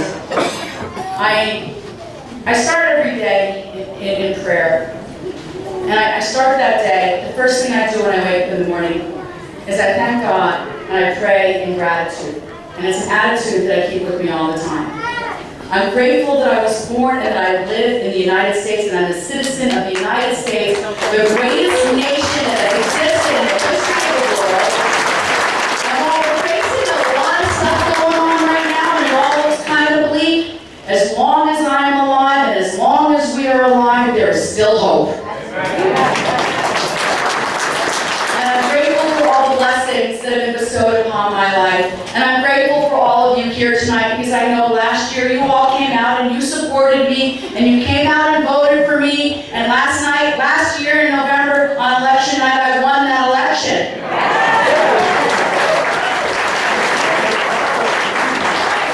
Until 3 days later, I was told that I had lost. I know. Now my opponent, squad wannabe socialist Susan, everyone tells me talk about this, talk about this, talk about this. I'm going to tell you what she has done just in the last week. And it motivates me and it strengthens me because I know I'm fighting for all of us. So what she's done in the last week, she voted against allowing Israel to re-up its Iron Dome missiles so it could defend its civilians from Hamas-inspired Tehran's Hamas rockets. So, you know who's listening to that? You know who's listening to that? Iran and Hamas. And they know that Israel's not going to be allowed to buy these missiles. Susan Wild voted that. And so, I stand with Israel.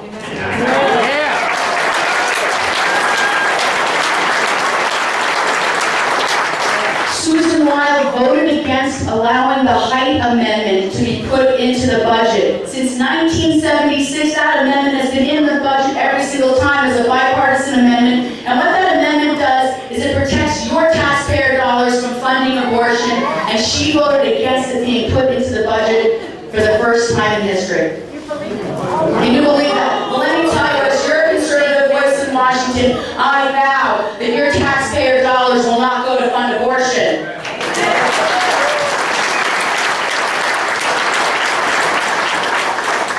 And we'll talk about this investment act. It's actually called for me, I think it's called the the new Entitlement Act of 2021. It's not really an investment act, and I think Norquist really spoke about it pretty eloquently, and all of the pork that is in that act. And I thank AFP, I guess they've all left, for the work that they're doing right now to get the message out for what Susan Wild really represents. And so just this week, she voted to recommit that art is infrastructure. I kid you not. That art that goes into the train station or into these public transit places should be paid for with your taxpayer dollars. Now, actually, it's not a bad thing, but right now is not the time to do anything but that. And I'll tell you the other thing she wanted to put in there. She wanted to put in a prescription drug plan to lower prescription costs. And we all think that might be a good thing, but what does that have to do with infrastructure?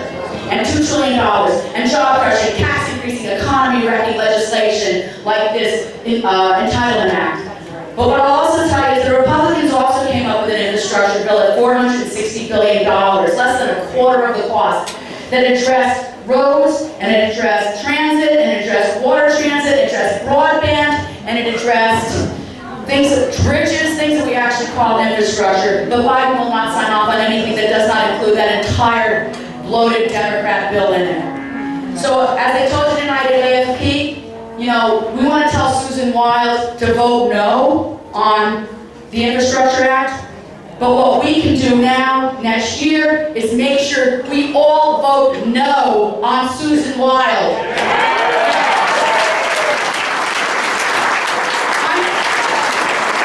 I'm Lisa Scheller, and I'm running for U.S. Congress to protect our American dream and to prevent the Democrats from destroying our way of life. Our founders, they declared that all men were created equal and that our Creator endowed us with the unalienable rights of life, liberty, and the pursuit of happiness. And you know what? My grandparents came here with that in mind. They came here seeking personal liberty, equality of opportunity, and a trust in the wisdom of the common person. And I'm going to kind of stick with the theme that was talked about this evening, but I'll tell a little about myself. I'm a business person and an engineer. I'm not a politician. I run a manufacturing plant in Schuylkill County that employs 160 hard-working, great Pennsylvanians in job-sustaining jobs. And about 40% of what we manufacture is exported around the world. And I will tell you, I am so proud of what Made in America means.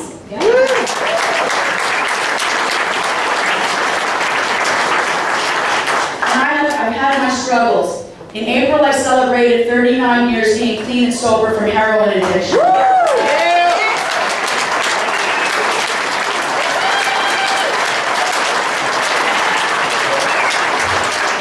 As the opioid epidemic unfolded, I felt compelled to break my own anonymity, and I founded a coffee shop that employs addicts in early recovery with the goal to get them back into the workforce, living productive and sober and happy lives, and also with the mission to end the stigma of being in recovery. And you know what happened last week? I got to fly to Fargo, North Dakota, where Hope and Coffee Shop number 2 is going to open up there and spread the mission of recovery and ending the stigma in less than 2 months.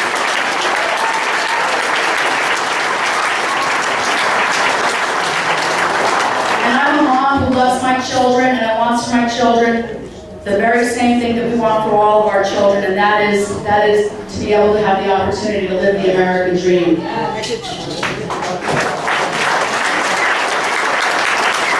my opponent, Susan Wild, when we think about life, liberty, Socialist Susan is what I should call it. My opponent, Socialist Susan, when we think about life, liberty, the pursuit of happiness, she wants to destroy our pursuit of happiness because she wants us to implement job-crushing, tax-increasing, economy-wrecking legislature like the Green New Deal, like communist Bernie Sanders, Medicare for All, like this Investment Act that we're talking, this Entitlement Act that I'm talking about.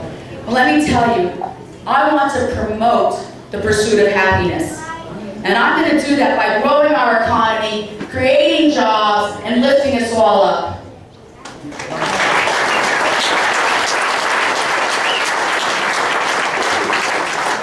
There's dignity in work.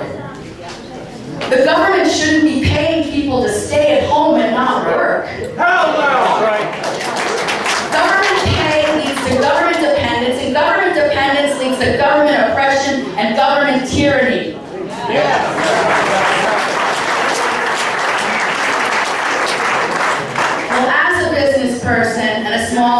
small business owner, I have a formula for success in creating jobs, growing the economy, and it has 5 parts to it. Low taxes, reasonable regulation, good infrastructure, not these bloated bills, a good work, the right education for our workforce, and safe neighborhoods. And I think it goes without saying, I think all of you know that I stand and respect all of our men in uniform, our men and women law enforcement officers who are protecting our businesses and our homes and our communities every single day. And that I also stand front and center with our veterans who served and sacrificed so that we could live the American dream.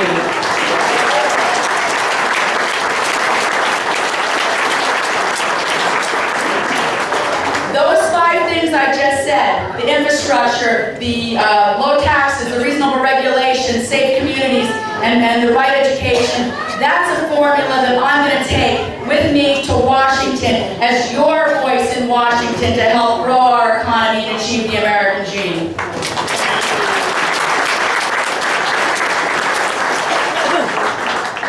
Now there's a lot of work to be done, and we have to do it together. You heard from a lot of people this evening. This year, we all have to work together and help get Republican candidates elected to office locally. I'm going to be working with them. The team is going to be working with them. We need to make sure, for the reasons they stated, that we are electing county executives, that we are electing county commissioners and council people, school board people, county city mayors, and of course, our judges. We need to elect our judges both locally and statewide, because as Stacey said, courts matter. All right?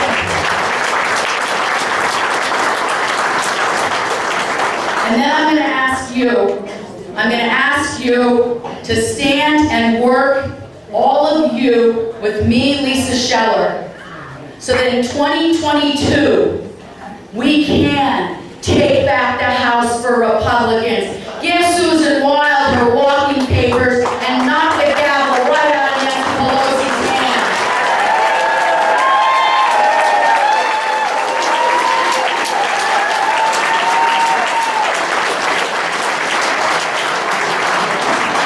I know that together, working with you, with all of us work together, we can achieve that. And that's why I stay grateful, and I stay focused, and I keep looking forward, because God has blessed all of us, and we will prevail.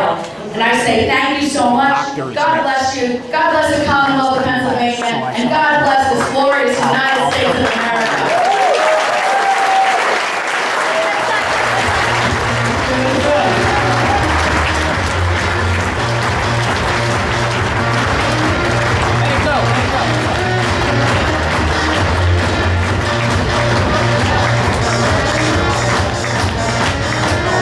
It is not an exaggeration to say that the 7th Congressional District here in Pennsylvania is one of the most important in the entire nation. The Democrats, the liberals, the Marxists across the country are going to be dumping all sorts of money into the races in Pennsylvania, and we're going to try to make sure that Lisa doesn't win, and we're going to not let that happen. We're in the middle of deciding who's going to be our candidate for governor. And there's a lot of people that have stepped up, and we've heard from a couple already, and tonight we have 2 more people. I can tell you that back in December, after the election, when we were fighting the battle, and you heard people talk about the Act 77 challenge that was brought to the Pennsylvania Supreme Court, we filed an amicus brief at the Supreme Court of the United States to challenge that Act 77 violation of our constitutional rights. And during that process also, there was a lot of brave people who stood up and said, we need to elect the electors for Trump, because we know he won. We also knew that if any of those challenges were successful, that the next step would have been that the Congress would have said, you don't have a slate of electors.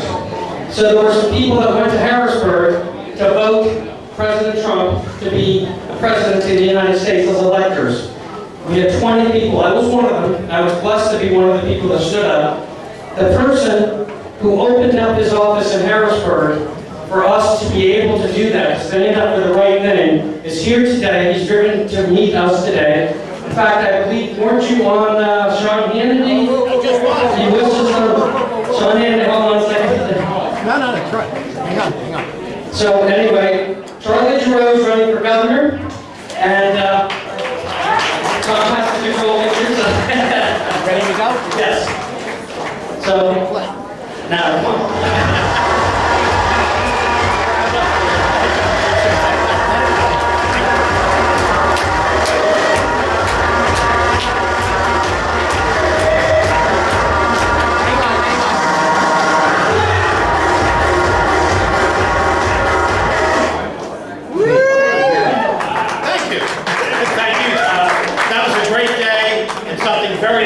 Not only for our Commonwealth, but for our country. So thank you for your patriotism and your courage, and that of the others who stood with us on that day.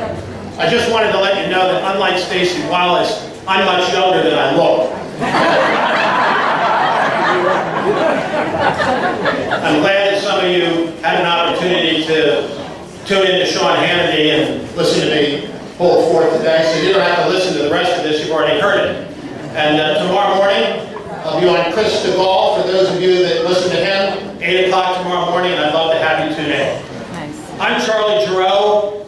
I'm running for governor of Pennsylvania, and I'm running because I believe it is time for us to take back our government from politicians who believe that it belongs to them and reform it according to its constitutional principles.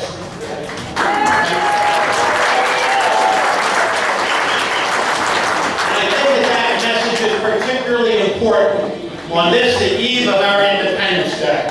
Now, a lot of folks will say, wait, Independence Day isn't until Sunday. But as you may know, John Adams always believed that we would celebrate American independence on July the 2nd, because that's the day on which we actually declared our independence from Great Britain.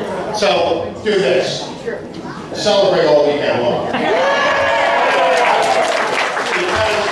American independence was worth fighting for, it's worth defending. Eternal vigilance is the price of liberty. It's something that each of you do every single day. God bless you for doing that. Don't let up, don't slow down, and make it a great celebration of what we as Americans are this weekend. Because you know, when you hear those words, that we are endowed by our Creator. This was the first time in the history of the world where a government said, our rights come from God rather than from some sovereign. Nowhere before had that ever been said. And that is why America is unique. That is why we are a free people. And that is why we celebrate Independence Day and Independence Weekend.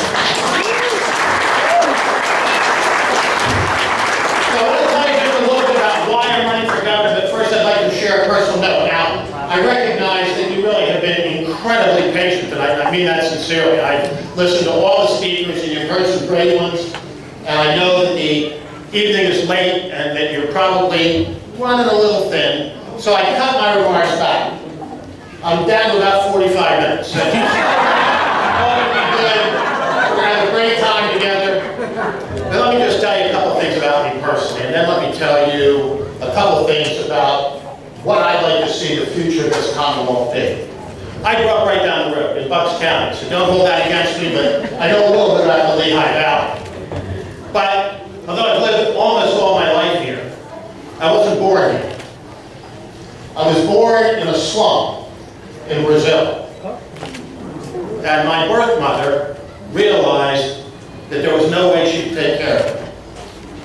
And so she went to a little mission, and she told them, I want my baby to be adopted by Americans. Because she knew that this was the greatest nation in the world. And she, very smartly, and she said to them, I want him to go to America. Because if he goes to America, perhaps, he'll be able to learn how to read. And to her, that was the greatest thing to which anybody could aspire. And so when I look around at our schools today and see the nonsense that they're teaching, and the fact that they departed from basics like reading and are indoctrinating our kids with critical race theory, the 16 night, and all the other nonsense that's being cast about, it motivates me to do what I'm doing. And when I say that my campaign will be based on two words, freedom and opportunity, you know that comes deep from inward from my heart. Because without the opportunities that I've had here in these United States, and without the freedom to pursue them, I certainly wouldn't be standing before you as a candidate for governor of our great state. Let me tell you, I do work in the media. Please don't hold that against me. It's only 3-4-1 against me, so I'm used to battling it out with the left-wing media. But when I announced for governor, I told the story about being born in Brazil, something I really hadn't told folks before, because it's not something you wear on your sleeve. And this genius young reporter, who I'm sure was thinking, I'm going to win the Pulitzer Prize, said, why were you born in Brazil?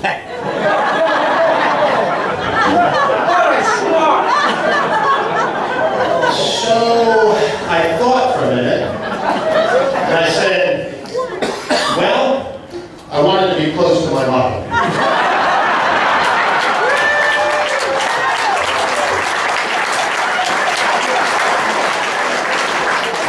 I think that's the way we got to handle the meeting, with a smile and letting them know just how foolish some of the things they say and do really are.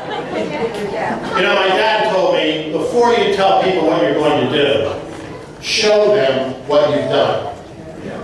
And Tom was gracious to tell you a little bit of that I've done, but I want to tell you the rest. I began my career with a man by the name of Ronald Reagan. One of the great lessons of my life that I spent 25 years with him, including the arrangements for his funeral. Because Ronald Reagan, that conservative icon, showed us all how to live with faith and fidelity to the Constitution, to stand on principle, but to be able to do it with a smile. And he is revered by so many today because of his stand, even when others wouldn't stand with him. His courage to fight for principle, and to tell Mikhail Gorbachev, tear down this wall, and to watch, under his tutelage, the fall of Soviet communism. And you recognize how truly amazing that is. I fought the conservative fight, not for a couple of months, or a couple of years, but for a lifetime. Today, I'm the vice chairman of CPAC. Many of you know CPAC. Coming right up, yes! Who do we have as our speaker, our most recent CPAC? As we have in every single one, Donald J. Trump, his first public appearance after the Bidens moved into 1600 Pennsylvania Avenue. Next week we'll be in Dallas. If any of you can join us, please come. President Trump will be here on Sunday. So, an opportunity to see him in person, if he can get to Dallas. We'll be back in the spring at National Harbor, just out of Washington, D.C. Please plan on joining us. And I've fought a lot of fights. Reverend Norquist alluded to the fact that we hold his meeting in our office, the same place you were, Tom. I'm a co-founder of the Pennsylvania Leadership Council and the Pennsylvania Leadership Conference. I'm very proud of all those things because they mean something. And I'm proud to have the support of somebody that was mentioned a little bit earlier today, one of the co-chairs of our campaign, Rebecca Warren. I'm also proud to have the support of people like Newt Gingrich and folks from around the Commonwealth who believe in the principles of economic growth and personal freedom and integrity in our governmental lives. So what do I want to do as governor? I want to see us bring Pennsylvania back and make it great again. We've had too much of the lockdowns and shutdowns that kept us in our homes, kept our businesses closed, kept our kids out of school. It's time to get back to work. It's time to allow Pennsylvanians the opportunities that we have. It's time to reinvigorate our economy. Too many of our kids are moving to Arizona or Texas or South Carolina or Florida, and Tom Wolf and Josh Shapiro are packing their bags for them with the policies that they've shoved down the throats of all of us over the course of the past 18 months. It's time to put an end to that. And I will help you do it. people for the people. We're going to talk about how important education is. When my mom said she wanted me to learn how to read, think about that. What are we teaching in our schools today? We need not only a real review of the curriculums and ridiculous stuff that's in them right now, but we need school choice, where government dollars, which are really our dollars, grows so billion plan, follow children, not school districts, and where kids who are in failing schools have the opportunity that all of us expect them to have. I'm so glad the constitutional amendments which were on the ballot may pass. I did a lot of work to make sure they did. There was one more. Actually, there are two more. First of all, I think that we the people, all of us, ought to have the right of initiative and referendum so that when the state government fails to do their job and fails to act on our behalf, we can do it ourselves. More important, I believe, and I will push very, very hard for a constitutional amendment that would allow we the people to remove and recall any governor that thinks he or she is a king.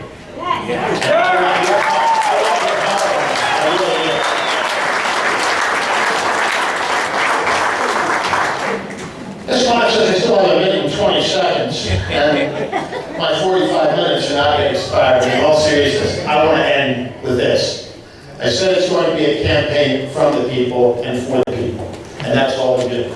For those of you that I haven't had a chance to meet yet personally, I really want to do that before we go home tonight, so I'll be posted up here like a pastor after church with my hand stuck out. Please stop by and say hello. If you don't get a chance to talk to me personally, I'm going to give you my personal cell phone right now. Not many gubernatorial candidates are going to do that. But I want to hear from you. I want to answer your questions. I want to hear your thoughts. I want to get your suggestions because we're in this fight together. And my number is 717-877-8194. 717-877-8194. I'd be delighted to hear from any of you.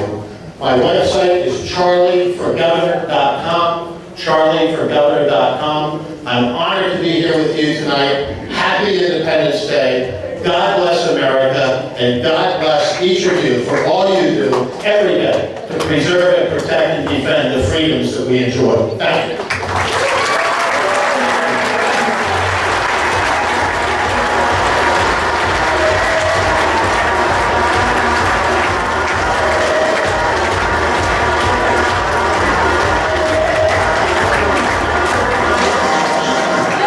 Charlie reminded me that, you remember Ronald Reagan and how the Republican establishment hated him. They worked against him. The Bush machine undermined him from the very beginning. And then what happens? Donald Trump comes along, stands up for the same principles that Ronald Reagan did, and the Republican Party establishment backstabbed him every time. We cannot have it happen again.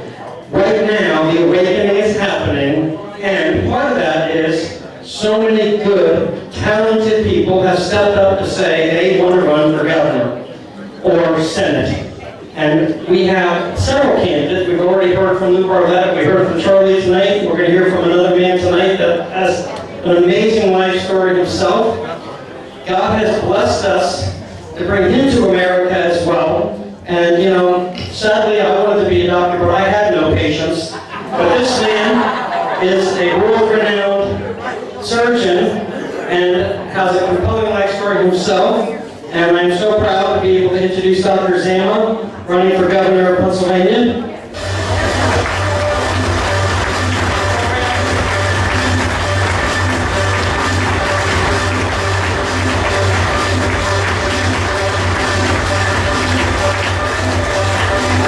God bless America. The best country in the world. Yes, I speak 6 languages. I've been practically on every continent except Antarctica. But I've never found a country, I've never found a people who would not like to be where we are today. So if there's somebody here that doesn't want to be here, I'll give you a ride. We have an international airport not too far from here. Thank you for your patience. I'm glad to be here today. First of all, I want to thank God for allowing all of us to be able to be here today to fellowship. You're born and then you die.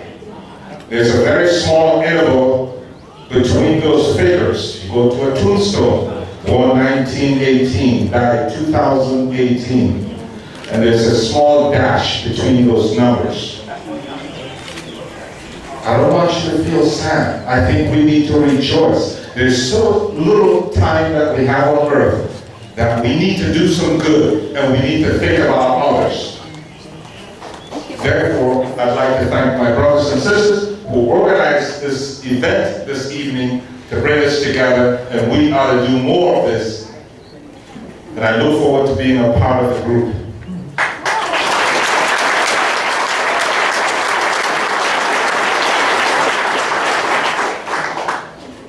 My name is not important.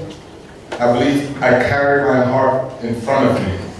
So what you heard came from my heart. I love you. And by the way, I'm called Zama, Z-A-M-A. I'm a cardiovascular and thoracic surgeon. That's a heart-lung surgeon. I do open heart surgery, lung surgery. I opened the first heart institute in the Poconos at Pocono Medical Center. Quite a few of you that I've seen here aware of me, you know me. And ultimately worked at Philadelphia at Jefferson. I'll talk a little bit more about that, but I need to emphasize that democracy is under assault in America. Democracy is under assault in Pennsylvania. I've traveled the world. I've been in the worst places you can imagine. I have a feel for it better than most. And let's not sit still. If we fail to prepare, then we must be prepared to fail. If we fail to prepare, we must be prepared to fail. And those were the words of a famous Pennsylvanian. Anybody knows who it is? Ben Franklin. Ben Franklin. Great. Give him a round of applause.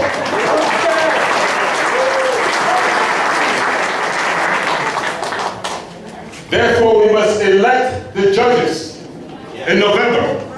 We got to make sure everybody goes out and votes. We got to elect the judges. We got to protect the Second Amendment.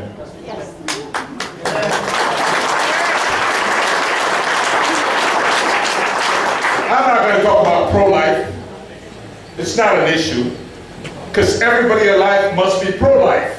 And if you're not pro-life, you need a doctor. I spent my life saving lives, and somebody had the audacity to ask me, why am I pro-life? I didn't have an answer for them, because the mere fact that they were asking me the question tells me they need to see a doctor. I'm pro-legal immigration, because illegal immigration is not the American way. We don't hate anybody, just come through the front entrance. We're spending money protecting illegal immigrants when I see this as a doctor, and it makes me sad. Our elderly, our veterans, our young children, our school children, they can't even afford medication. We're spending billions and trillions of dollars protecting people that, for whatever reason, they choose to leave their own country. Charity begins at home. As governor, I'll make sure that it's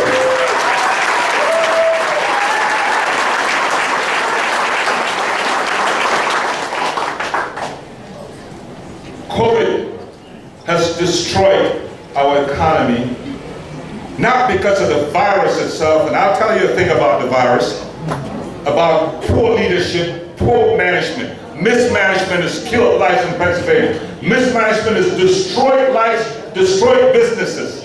30% of our businesses are dead. And the owners of those businesses who spent a lifetime building them are practically dead. And all the collateral damage from family members, neighbors, the community what affects one affects all. And we need to send that message to Harrisburg.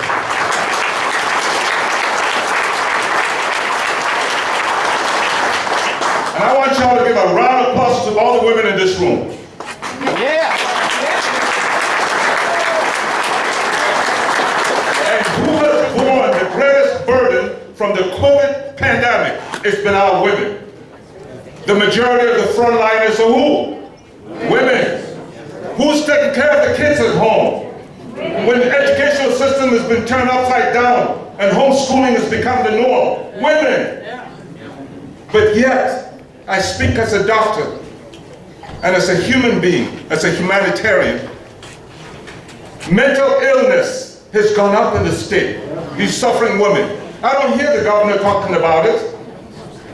Childhood suicide has become one of the most significant causes of death in our children. Hear me out, this is serious. Survival of the species is predicated on what? How we protect our youth, our young. If they're dying in record numbers, Pennsylvania having the highest incidence of suicide, drug overdoses, deaths of despair, I call it. And I don't hear our leaders saying a thing about it. Right. There comes a time when silence is betrayal, and that has come from Pennsylvania.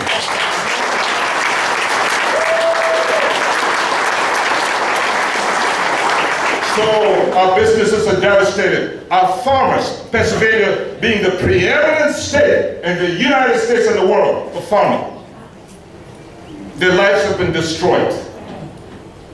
And the governor says nothing about it. Where's the leadership? There ain't any. Healthcare. I've been in healthcare for a couple of decades. I know a thing or two about healthcare. I got into healthcare because I wanted to serve humanity. I have slept at the bedside, sometimes with the chest open and the heart beating, just so I can reach in there and squeeze it and clean it up and make sure this person lives. And yes, some of you have heard the stories. Yes, and I've stayed at the bedside and there's always that kind nurse who says, here's a sandwich. Why don't you go lay down a little bit? No, because what's most important is that person laying there. So my life and all our activities have to be patient-centered. As governor, I'm going to make everything people-centered. So I'm there to serve you.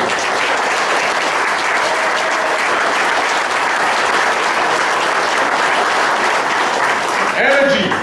We're the energy capital in the United States. And why not? Right. Yet they want to destroy it. Yes. Mr. Biden's house doesn't have solar panels on his roof. The windmills can't run our industries yet. Yet they're going to shut down our oil wells, destroy lives, and go to bed comfortable in a gasoline-powered White House. I'm not against renewable energy. I've got a PhD in chemistry. I understand something about technology and energy. But I say that we can do this simultaneously. We don't have to destroy lives.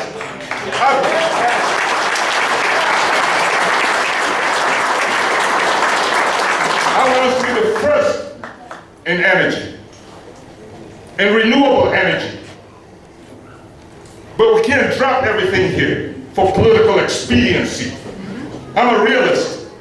When I take a knife to your chest and a saw to open you up, I gotta stay focused. And my goal is to bring you back to life, send you to your loved ones, so you can continue to fellowship and enjoy life. That's what leaders are. That's politics. My brothers and my sisters, I'm not a politician. I'm just a humanitarian. My entire life has been spent working and saving lives across the globe. Whether it's in Brazil, where my buddy, where is he here? Mr. Gerow. Whether it's in Brazil, or in Cambodia, or in Chad, or in the middle of the Sahara Desert, operating on babies. That's all I've known. I don't know how to dance. You know, Lisa came up here and she made me look bad. Just because I have a little bit more melanin doesn't mean these legs can move. God gave me a rhythm here and here. And that's all I ask for. And our education system is failing. We rank number 42. Pennsylvania, the cradle of democracy, yet we go to bed at night. The governor I'm speaking about, and whoever else works with him, guilty by proxy. How can Pennsylvania not be the preeminent state, number one, excellence in education? Education undergirds everything. We can't sit here and talk about the economy. We've passed the agrarian revolution. We've passed the industrial revolution. Guess where we are now? Knowledge-based economy. We need a drum major for education. People, years ago I left Cameroon, Africa, to come to America. I was a 10-year-old in an African village, National Geographic village. And my daughters, one who's a PhD now in the law, they have no wiggle room at home. You have to succeed. And if you have any friends, bring friends with good hearts or those that would not dilute the IQs in this house. You got to work hard. The American dream is about what? Hard work, education, and good citizenship.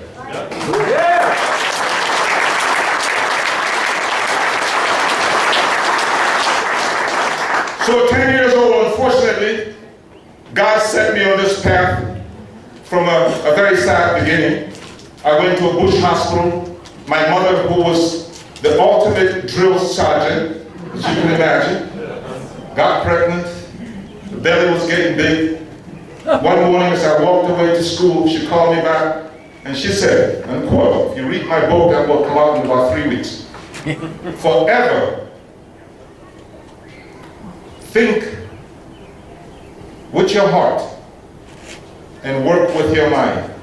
That evening I got out of school and I heard she was at the hospital and things weren't good. I ran to the hospital, heard my mother, walked into the hospital ward. It's a hospital in words, but not in reality. And a bush hospital. And those of you who've been missionaries, who've been overseas in Africa, Asia, South America, know what I'm talking about. And all I could see was blood flowing out from her groin into the floor, and there's a huge puddle underneath the bed. And she's writhing in pain and crying in the throes of death. I'm gonna die, I'm dying. And when she heard my voice, she goes, son, go home, I'm dying. Please go home. And I said what any child in Allentown, Bethlehem, Easton would say, any child in Bradford County would say, Mommy, please don't die. And I kept holding her hand. And she continued to cry, son, go home. She didn't want me to see her cry. There were 6 of us, 5 of us kids. I was the second child. And I was her favorite. At least I thought I was. And as I held her hand, and the blood was flowing out and soaking my pants and my legs, she kept crying, and soon she died. And the nurse was standing there saying, there's no doctors, there's no doctor. You go to Lehigh Valley, there are about 100 doctors down trying to, one is a doctor for the ear, the other's for the earlobe, and they all punch the same way. And they only had one doctor, but he was tied up in the village somewhere, a missionary doctor from Scotland, I believe, something like that. And the nurse kept crying, there's no doctor, there's no doctor, Mom died. So I left that hospital work, and God spoke to me. As I walked out of there, I decided that I wanted to be a doctor, even though I'd never even seen a doctor. I'd never been, most 99% of us never got a chance to see a doctor. As kids, I wanted to be a doctor because I never wanted another child to go through what I've gone through emotionally. And I never wanted another mother to have to suffer like my drum major had suffered before she expired. And that passion, with God's guidance, propelled me to a point where I graduated first in my class, skipped 3 grades, and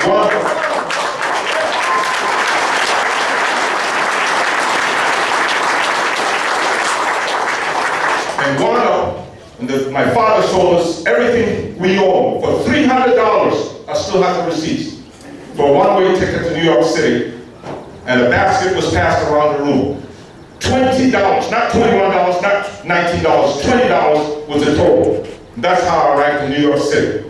In early teen years, not knowing anybody in North America. Suffered a lot, worked hard, was a good citizen, and pursued my education on the tenets of American democracy and freedom, what makes America great, and wound up with a PhD in chemistry, an MBA from Harvard, and a Harvard degree in cardiothoracic surgery.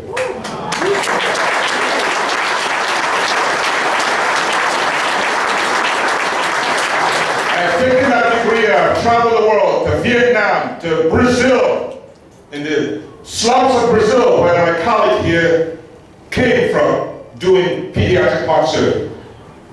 For those in Bradford County at Guthrie Clinic, where I was director of heart surgery, I used to fly those kids in from Cambodia and Vietnam to do free surgery for them. I've opened up schools, and I've financially, singularly supported elementary school because I want to give those kids a chance. How can I stand back and watch our educational system get destroyed and say nothing in Pennsylvania? I said no.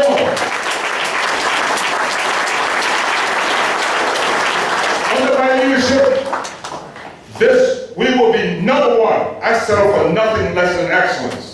Look at me carefully. Number one in education. Number one in commerce and industry. And forget this nonsense. There's no affirmative action in global commerce. We're competing with China, with Japan, with India, with France, with Germany. And we need to let our children know that. And stop teaching them crazy crap like CRT. Critical race theory. And you know, a couple of months ago, somebody asked me, what's critical race theory? And I have to tell you, I've never heard of it. But they asked me what's CRT. And I said, wow, I thought this was a discussion on solid state physics. Because for those of you who are here, who took physics, CRT means what? Cathode ray tube. And so I responded like any scientist would, only to find out that there's a poison that is worse than a massive heart attack I've been dealing with for years. That is spreading, worse than COVID, 10 times worse than COVID, that's destroying our children. They seek to divide us. We've come a long way. I wouldn't be standing here running for governor of Pennsylvania if this country has not evolved. We are on the right road in history. Please don't let anybody destroy it.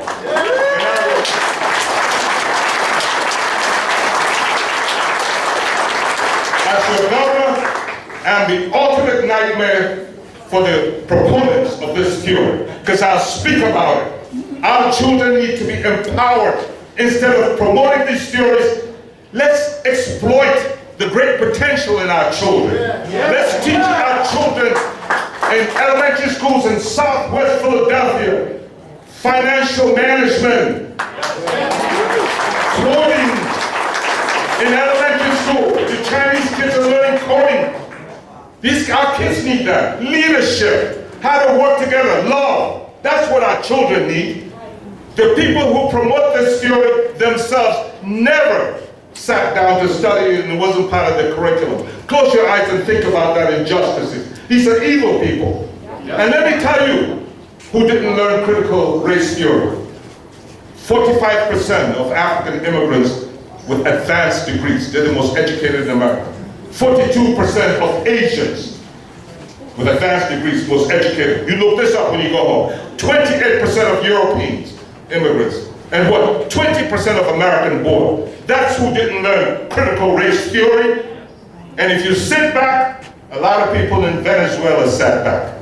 That's right. A lot of people in Russia sat back. A lot of people in Cambodia sat back. And many of our brothers here and sisters maybe who fought in Vietnam understand. A lot of people in Vietnam sat back. So please, don't let them bully you. I was bullied as a kid. I came home. My father, I cried. I didn't want to go back to school the next day. It was terrible. I gave all the mangoes. He wanted oranges. He wanted, stuff you give in the tropics. And I came and complained to my father. And I expected my father to tell me, hey, listen, I'll grab a spear. We'll go out there and we'll chuck a couple of spears and teach them a lesson. That's what I wanted. My father turned around to me and said, son, you've got two of the most lethal weapons in the world. You need to use them. He never told me what those weapons were. Years later, I found out. You've got your heart and you've got your mind.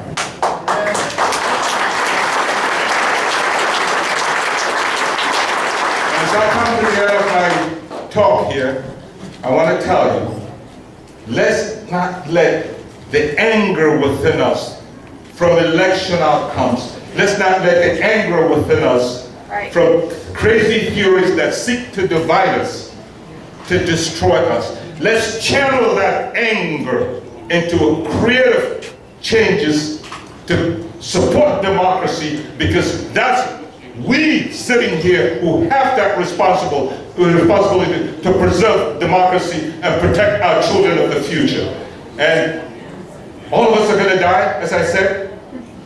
Let's make this a responsibility tonight to each and every one of us to make sure that we save the soul of Pennsylvania. We resuscitate this state and we keep vigilance over it, because the only legacy we're going to leave when we die is what have we done for others. If you elect me governor, I will never let you down. If you elect me governor, like a heart surgeon, I'll stay at your bedside to the very end. Thank you.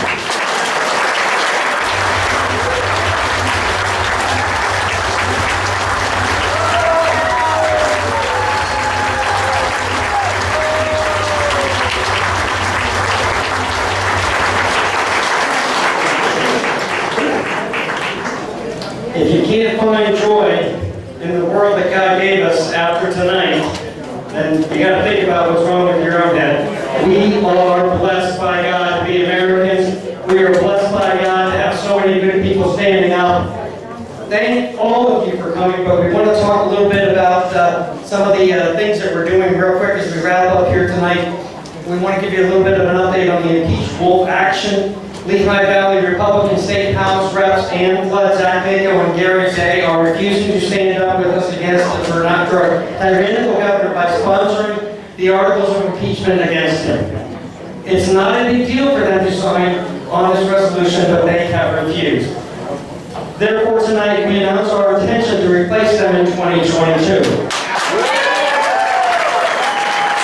We will look to primary these Republican reps with people who will stand and fight against the march to socialism. So, it's not just words. We worked hard for these people for many years and many cycles, and we stand up in the end and they come back to us after we work hard, we make the phone calls, we knock on the doors, we spend our money, we spend our time, and when we get them elected, we ask them to do the little couple things. Stand up for us and fight. And they come back to us and say, well, we don't have a majority.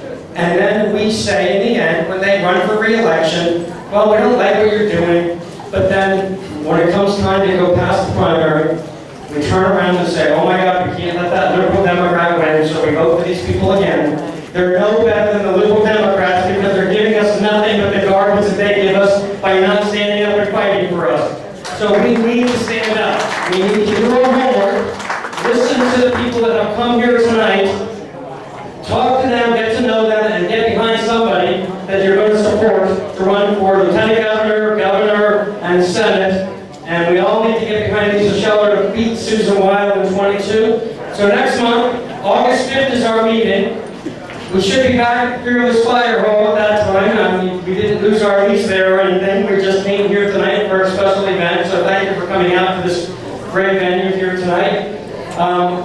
We will have a presentation by U.S. Law Shield, and we're going to hear from State Senator Doug Mastriano, and some other things that will go on as well. And that meeting's still not yet completely planned out, but it's going to be another great meeting. Before that, actually, right after that meeting, before Labor Day, before the end of the summer, we will have our annual pig roast. And I can guarantee you, it's going to be a great event, and we're going to hear from a lot of people. We're going to have a lot of people coming out. Hopefully, we're going to hear from the Sean Parnell running for U.S. Senate, Kathy Barnett might come back, and Lou Barletta, and all the other candidates that are running for governor will probably be there. So the last thing I have to say is, have faith, stay happy, be there for each other. We are family, and we need to remember that. We cannot let, as the doctor said, we cannot allow these people to destroy our soul. We need to stand up and protect each other. Support the businesses that don't make you wear a mask. Don't support these businesses that tell you you can't do something or that you can't walk in the door without a mask. Don't support those people. Support the local businesses who stand up for you and they're struggling. On July 4th, I have a public reading of the Declaration. Please come and join us on that day in Bethlehem. Andrew was waving his arms to make sure I didn't forget that. It's important. We need to stand up. We need to talk about how those people came together on that time by divine providence to let the world know that God gave us the rights and that the government is here only to protect those rights. And we need to stand up and let the world know that America is the place where the shining light on the hill, as Ronald Reagan said. So thank you all for coming. God bless you. God bless America. And we will